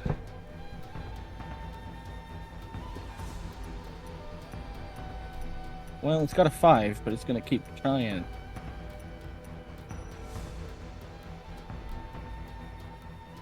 So we're just about down to Cornelius. You may have to use that ring. Oh, no. You can feel the hand pawing at you. Just Does that some demon do flavor. something? Maybe it gives him an attack or something? Well, could we just say that I like step on it or something and pin it down? Yeah, you gave it a demon. Yeah, should so do as you something. step back, you got your foot on the hand, and you can hear the crackle of bones in there. Amalthea. Nope. Better than your death roll. So you do not pop back up. The ground is very comfy, as Fade found. And now your death roll. There we go. Phelorian. Okay. Just out of curiosity, could Phelorian raise undead if they're not like completely dead but doing death saves? No, I think No, they'd have to be yeah, dead. Yeah, I think they have to be dead. Not dying. Not that that's very helpful, but To us.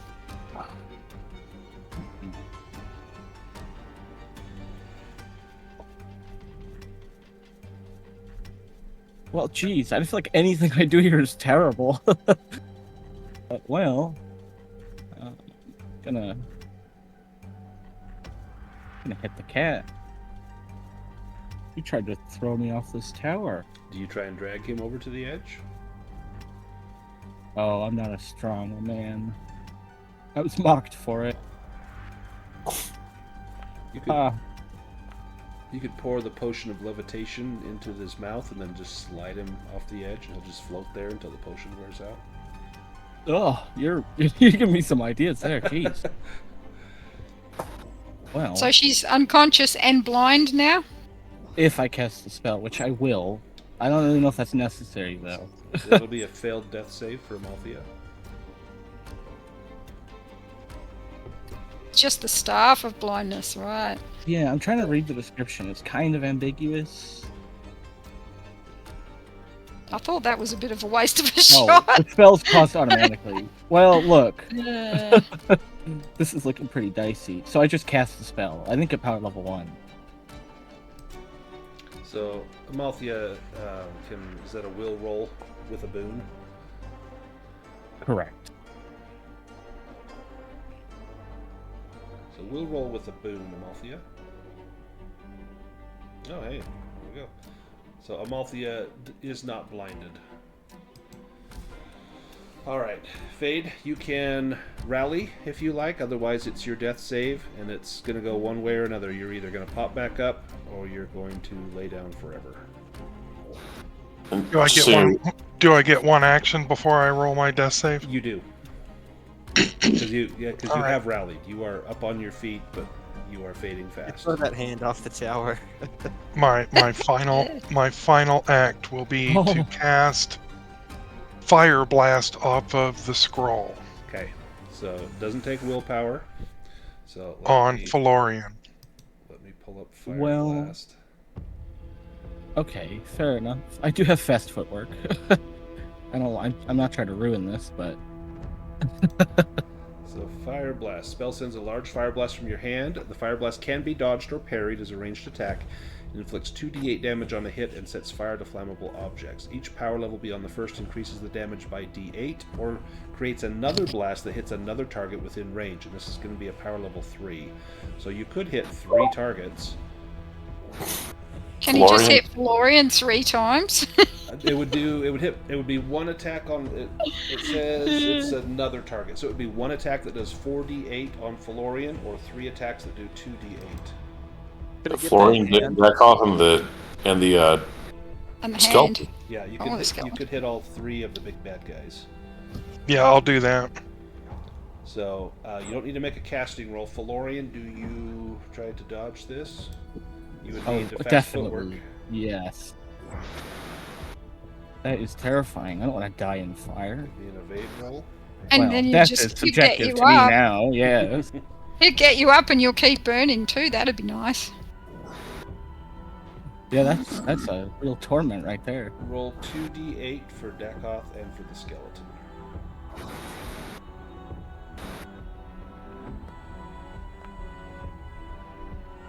Nice. 8 for each of them. This will bloody Dakoth.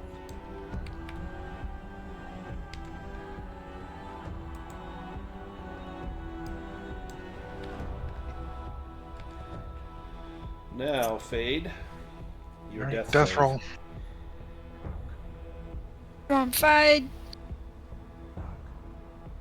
Succeeded. You got it. Recover 1d6 hit points. Holy shit. Thought I was dead. 4 hit points. That's Oh, so nice. cool. He spent the last 5 sessions on the point of death, so that's pretty cool. Cornelius. I will switch with Dakoth. Okay. Let me switch him out. Let's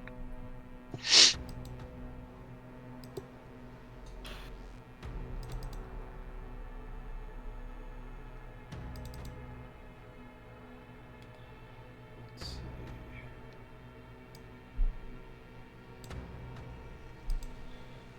Target.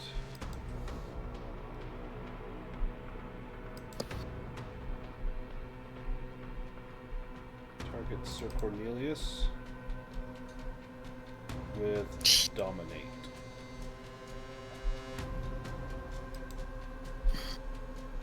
So Protector will reduce that by 2, so it will come in as a level 1 spell. Give me an evade roll.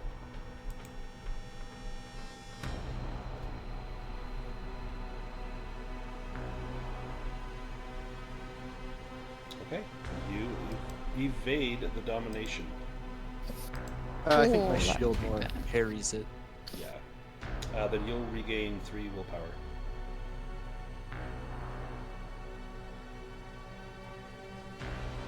Relax, Sultar. Do something.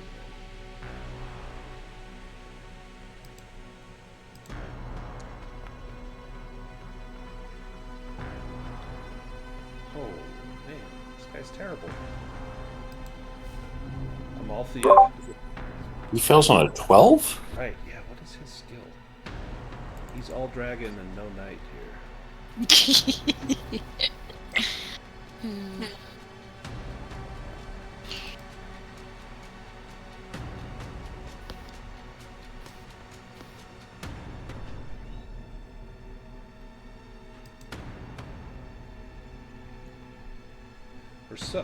This is okay. For some reason, the token here, his sword skill is a 5. That is okay. That's not right. No, that can't be right. Uh, Can you just go back and hit Dakoth about 5 times then? Yeah. Yeah. That 12 for sure would have hit. Let me. Yeah, that's bad on their part. They didn't have the token set up. In fact, all of his skills are 5. I mean, damn near everything else he's done was 19s and throwing his sword around and everything else. I mean, he's missed every other time, but the 12 should have played that. Right? Yeah, the 12's gonna hit. Let me roll 2d8 damage for that. Plus his strength bonus.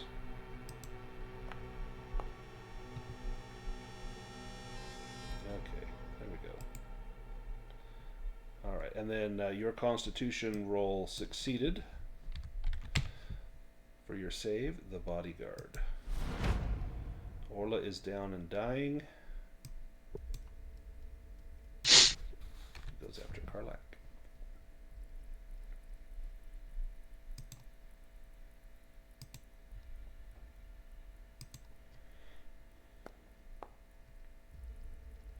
And that's a hit. That is good damage. His armor will block much of that. Fade, your turn.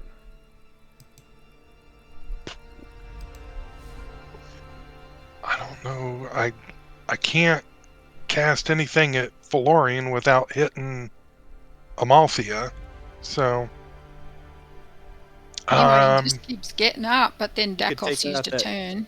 You can take All out I've the hand. got, all I've got is a sling. You could try and get That's- over and do healing on Orla. Get Orla back up.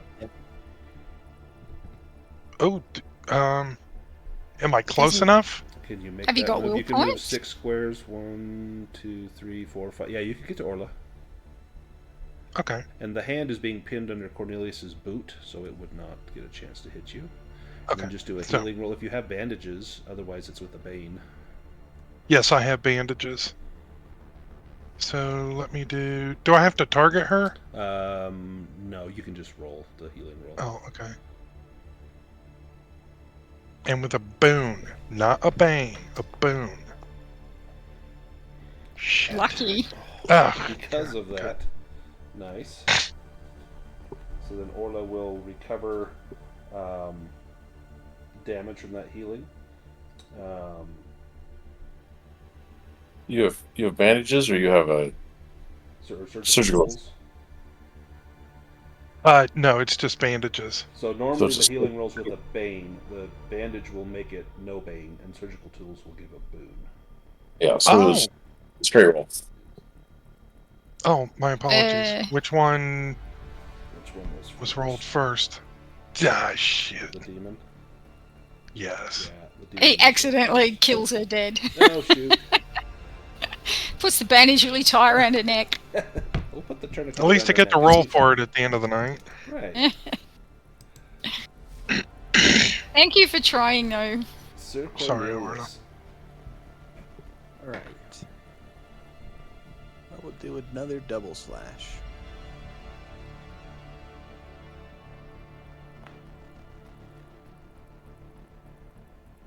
Once on the hand, Nice. I'm just gonna skewer my sword down and That's gonna take out the hand. then I will bring it up and chop Dakoth. And this ignores armor. This was fine, the weak spot. So that's 13 on Dakoth. Oh, he's down to 15.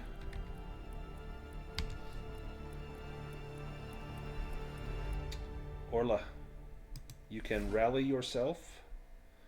Or Yeah, I'm going to attempt to rally. It is with a bane.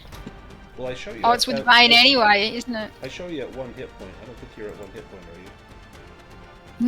No, I took 16 points of damage. Let me Sorry. set There you go. 0. There we go. Yep.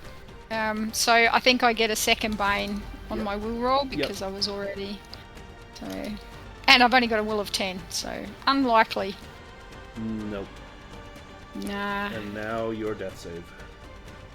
Okay, and that is a d20. You can do it on your sheet. That's right. I haven't had to do this. Just click on death rolls below your hit points. and it will She's do that just for you. been so sneaky up to now. It's a success. Nice. Dragon would have been great. Phelorian. Okay, well, Amalthea is still down. I'm gonna train willpower. I think we could all use that. Well, I say we could all. Maybe You Dakov and wants Dakov. some. So Yeah. He had 66 willpower to begin with. He's got plenty. Yeah, it's just having to waste his time on little old Right. me. He used like 3 of his turns to keep you going. This is Died just happy cool. if we managed to keep Ooh. Phelorian down. Orla, give me a will roll with a bane. That's with an extra bane, so that's 3 banes again. Yes, I'm so sorry. Oh, sorry, 2 banes Yeah. and a 2 banes and a. That is the. Ooh. I- Two of those are pretty Oh. good. I'll push it. It's my only shot. Well, Wow, see? you did it. Wow. All right. Round 7. Amalthea. Can you get up? You should. You really should. Yes. Amalthea's Yes. up. And a death save.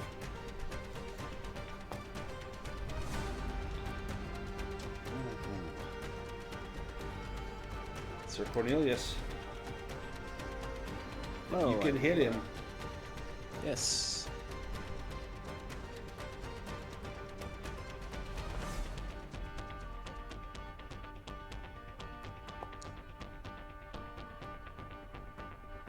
That's finding the weak spot. If this isn't enough, which Nice. it should be. Wow. 666 is only apropos. That is, here yeah, for- exactly. for him. Okay. You stab him through the chest. Tell me, do you say anything to him before he dies? Yes, I will, look him in the eyes and tell him, you failed, Dakoth. Let this be an end to you and all your evil servants, and then I'll skewer him in the heart. As his heart gives out its last, his bodyguard crumbles to the dust. You hear the clatter of bones beneath you as the undead that were under his sway clatter to the dust. And Phelorian, who had been raised up, you fall to 0 hit points. Oh, well, that'll make it easier for us to stand around him and circle bang him. Orla, you are... I need a death save from you. Can I Or you can try to get yep, myself so up it's a again? roll with a bane. Can I help her? Bane.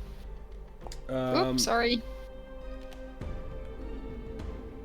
Nope, so you can't Death get up. I will give... Well, You no. can still try and heal her. Yeah, you can try to heal her on your turn. Okay. But this would be your death save for Orla. Even if you get a demon, you can't. Yeah, you can't fail. As a Yeah. success. Perfect. Alright. Karlak Soltar pulls out a whistle from his from around his neck and blows the whistle. And you hear a screeching sound in answer from down below the tower where smoke has been just pouring out. And Ashark Afar comes and lands on the tower, hearing his call. Fade, you're up. I'm going to attempt to heal again. So that will be a straight roll. The bandages will take a boon away from that. Made it.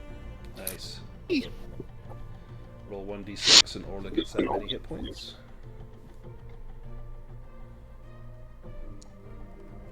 Yay! Orla gets Thank 6. you. Felorian, you are... Well, listen, that's awkward. This is awkward. Sorry, guys. You can try to rally yourself if you like. Well, wouldn't that be funny? I'll give it a go.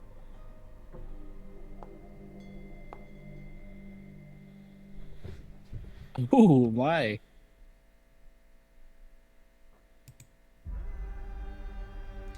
He always looked like a corpse, and now he is one.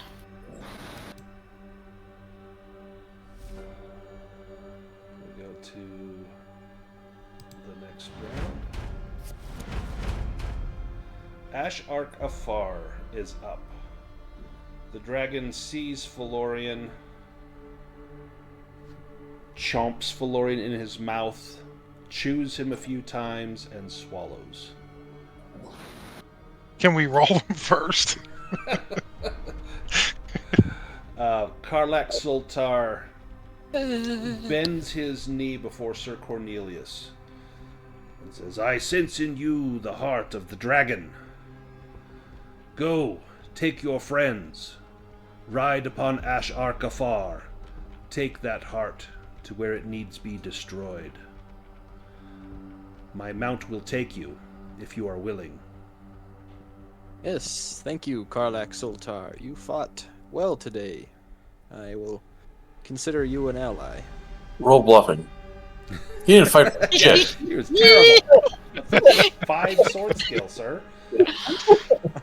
Well, we are grateful for your mount, and we'll make haste to the Temple of the Winds, where this heart can be finally defeated.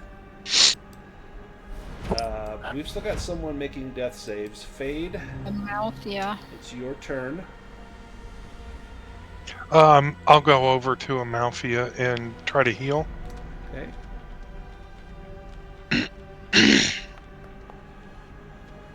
Yay! All right, Amalthea is healed. Hey, 3 hit points. You guys if it got, hadn't been able to get up, we'd have all been stuffed. you guys got time to hurry and finish this? Take like 10-15 minutes. Finish the adventure. Oh yeah, yeah. Oh yeah. Dragon, I don't know who you are or where you came from, but when you shit that wizard out, make sure it's in a volcano somewhere.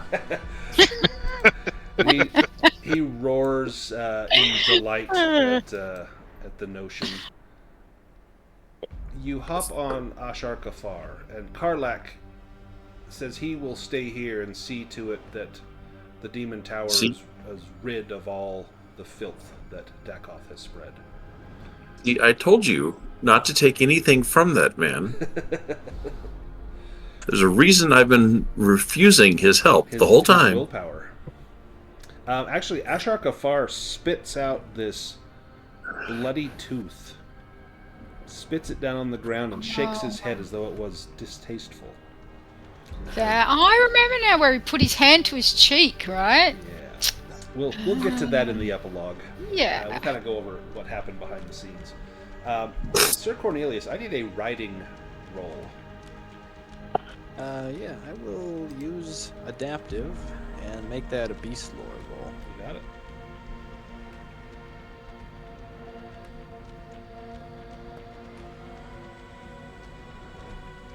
Perfect.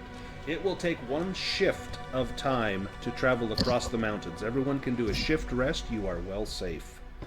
That means you can recover your conditions, your hit points, your willpower. And then I will take us to the Temple of the Winds.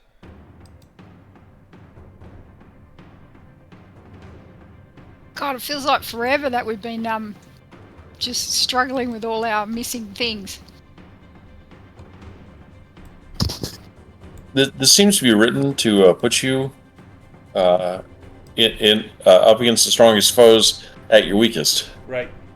Yeah, it's designed to kind of weed out your strengths and get rid of your willpower and everything, just in time for the biggest stuff to come at you. Well, at least Remembering Phelorian how- got to make the trip. Yeah, I'm gonna pull Phelorian Yeah. here. He's inside the dragon, so has yet to be shat out. Just thinking, it was a bit of a stage there in the last few games where Florian hasn't actually been helping us as much, like we weren't getting our willpower topped up and stuff. I'm sure that was just a fluke. And he wore the Death White's robes, and when he had his toothache, he wandered off the night after you had burned Godvindel, and then he came back seeming quite happy. Anywho, you you enjoy an unforgettable flight with stunning views of the eastern lands and the Heaven's Rim mountains. The journey takes no more than a shift, and you are able to rest during that time. You are flown to the Temple Hill on Dragonback. Ashar Kafar lands on the forest path south of the Temple of Winds. He then flies off to go and reunite with Karlak Soltar, but not before he pinches out a little bit of diuretic splatter, and you recognize Phelorian in amongst the mess. Oh dear. I mean, it is possible that he'd been bespelled and we could have dispelled magic on him, but it didn't occur to us. Oh, sure. Just- There seem to be 2 of my tokens. Go ahead. Oh, let me get rid of one of them. Sorry. There we go. Alright. It is time for the Heart of Darkness to be destroyed. Sir Cornelius, as you step onto the temple grounds, the great altar there is a... Well, as soon as you step on the temple stones, so I'll wait for that. Go ahead and move up, Sir Cornelius. There we go. As soon as you step onto the temple stones, there is a tremor in the ground. It feels as if the daylight and all sounds from the surroundings are muted. The feeling begins to grow. Is the door open? Yes, it's open. You can step into the altar. Or step up to the altar.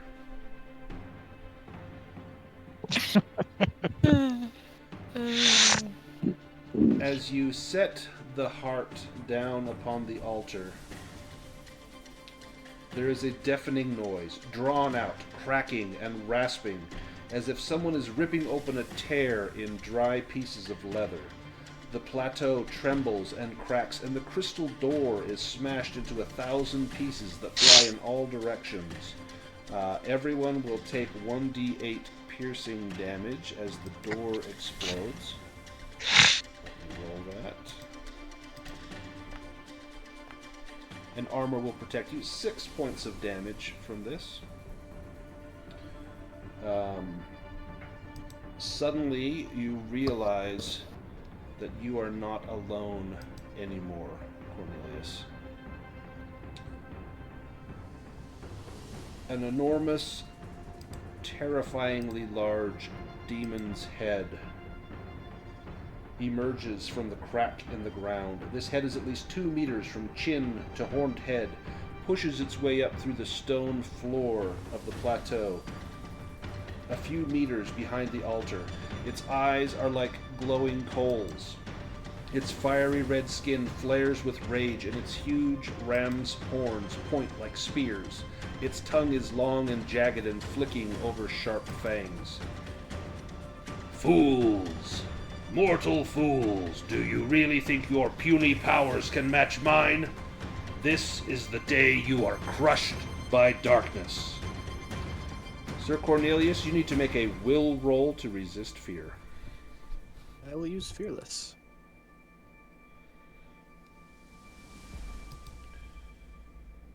The demon's head emits a demonic energy. Everyone in the area will suffer 1d6 damage. Armor has no effect. 6 damage.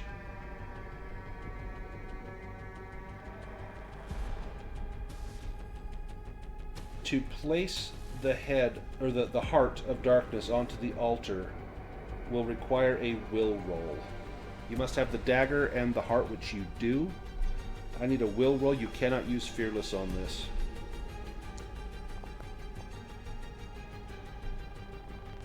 Succeeds.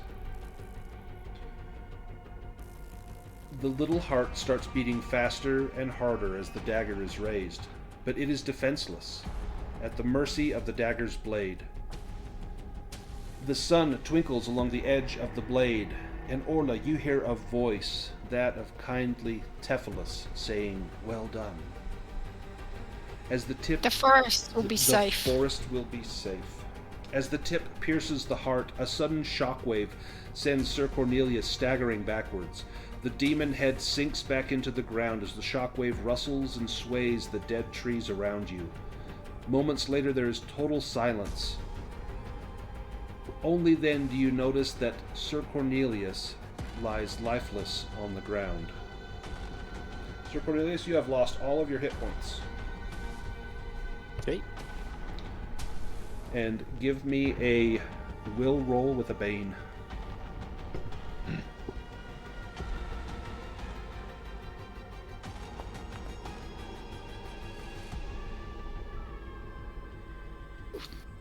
You may push that if you like. I think Sir Cornelius, it's the first time he's ever taken exhausted. I think he's finally exhausted. Orla, you are perhaps the first to rush up to see Sir Cornelius. As you get close and drop to your knees, you roll him over, and you see for the first time his face as you lift the helm off. You've only seen his face but a few scant times. And you look upon it now and you see a mask of peace. This brave knight has given his life to destroy the heart. As Tephalus said, that one must pay for a life with a life. And such was the case here. In fact, Tephalus's words were... Or, not Tephalus, Godvindel. He said it must be destroyed by one or must be destroyed in the place where the curse was cast and took effect by one who is dead but cannot die, which is Mogdath. The cost is life for life, and Sir Cornelius has expired, given up his will so that the heart can be destroyed. You see a few of the denizens of the forest approaching, having heard this, felt this tremor and heard this sound. You notice that a few of your friends are missing. Elucia is not there. The centaur that was her companion brings word that she has passed on, but he looks at Orla and says, "My lady, it was the wish of both Tephalus and Elucia that you remain as guardian of the dead forest. The home is prepared for you with the garden by the small lake where you have once been. She would like you to have it if you will take this mantle upon you. Will you serve and protect these lands?" I would. Amalthea. You see a shadowy figure step out of the woods. It is Ankh Talay, representing the Blood Sisters. "Sister," she says, "you have proven yourself. We have a place for you if you would join our band. Will you come with us across the sea?" Yeah, I'll be right there. I'm just going to loot this body real quick. Sweet. Yeah, Corny's got good stuff. And I was just thinking it's going to be really easy to split all that 3,000 gold now. everybody take a pinch. Everybody gets third. Fade, you have been tasked with taking over for Godvindel in the Eastern Lands. Let's do an epilogue. 1 year from now. Can I just say that we burned Cornelius's body with honor, and I let him keep my share of the gold. Oh, you I don't burn want it him with come. him? I don't want him. Yeah, and I don't want him getting up later and starting the whole thing over again on the wrong side. So. Right? His honor flammable. 1 year from now, Orla, where are you and what are you doing? I am living in the forest, and the forest is no longer the dead forest. It's a forest full of life and beautiful flourishing trees and undergrowth and so on. Yes, the And- green has returned to the land. She still mourns Cornelius, who was the first person along with the Erd that taught her to trust. So, Fade. and hopefully she has a really good friendly relationship with both the local bandits and the leader of the what are they called? The Flame people. Oh, the Keepers of the Immaculate Flame? Absolutely. You would. In fact, you would be able to spread that that protection, being allied with Fade, to perhaps set up an order here on this side of the mountains to continue Eladane's noble pursuit of righteousness and goodness. Fade, 1 year from now, where are you and what are you doing? Well, I took my part of the loot, and I opened up like a community center in Stonemouth and started spreading the good news about the Immaculate Flame and trying to restore the order and stamp out the worship of Sagmoth, and sending out bards to sing of the exploits of the group and everything. And the very final scene is Fade sitting in the house eating apple pie with that old lady, having returned her dish. She's been waiting for that for quite some time. Yes. And Amalthea, 1 year from now, where are you? Well, she's just finishing off her freshman year with the sisters. Nice. Um, You're learning she is, of course, all new ways to kill. She, of course, the top of her class, mostly because everyone else in her class is dead. But that's just their way. That's how you go on. So, Grading on the she's curve of a scimitar. yeah. She's learned a lot and is ready to return to civilization and use what she's learned. Sir Cornelius, a year from now, what comes of you or your memory or your legacy?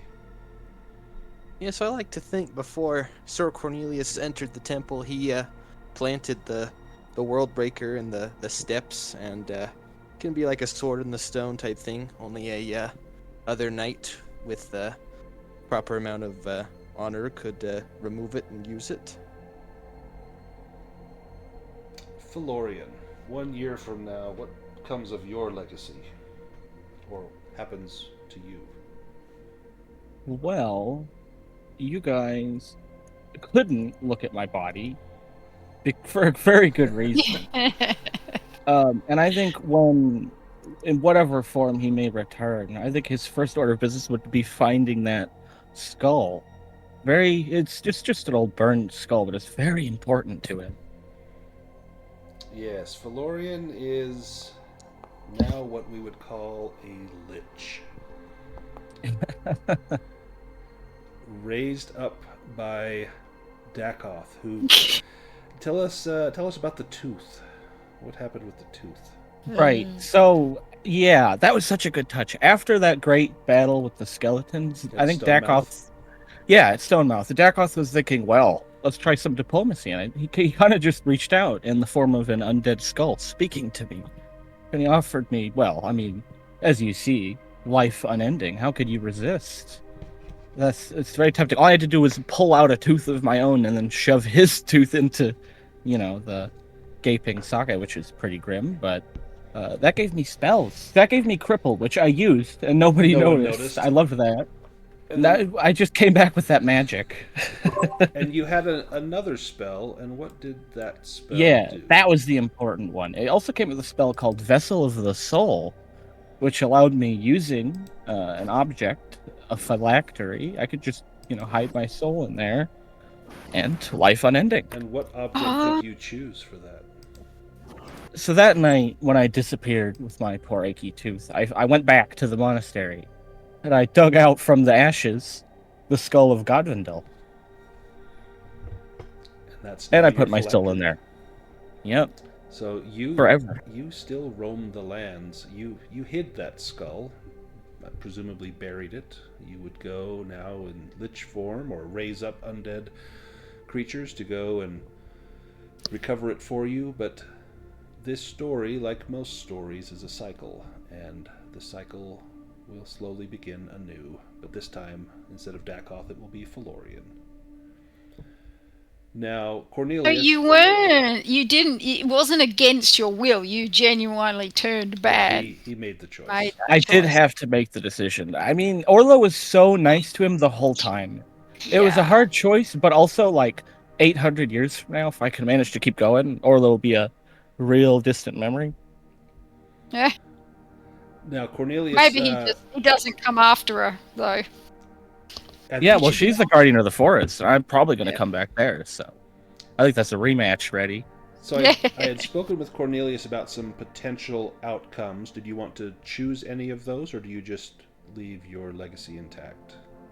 So I think... What comes of the Dragonheart? So I think Sir Cornelius was always known as the Dragonheart, so I like to think maybe once his body was burned, it was released his soul so that it could rest, and his soul was born anew in the body of a dragon, and he truly became the Dragonheart as he was reincarnated, as all great heroes are, as a dragon. Somewhere in an eyrie high atop the mountains, a dragon egg hatches, and as it comes out, Cornelius breathes life again, but now as Cornelius or something, some weird dragon name. But you also begin the cycle anew. Corn dragon. I could make a joke about that, but I'll refrain. That ends the Path of Glory. I had an absolute blast running this. I hope that you guys did as well. If you've got a second, I've had some people that have watched the videos that can you guys do a real quick, just couple minutes, tell us what you thought of it. Let me go ahead and just stop the recording and we'll start a new one.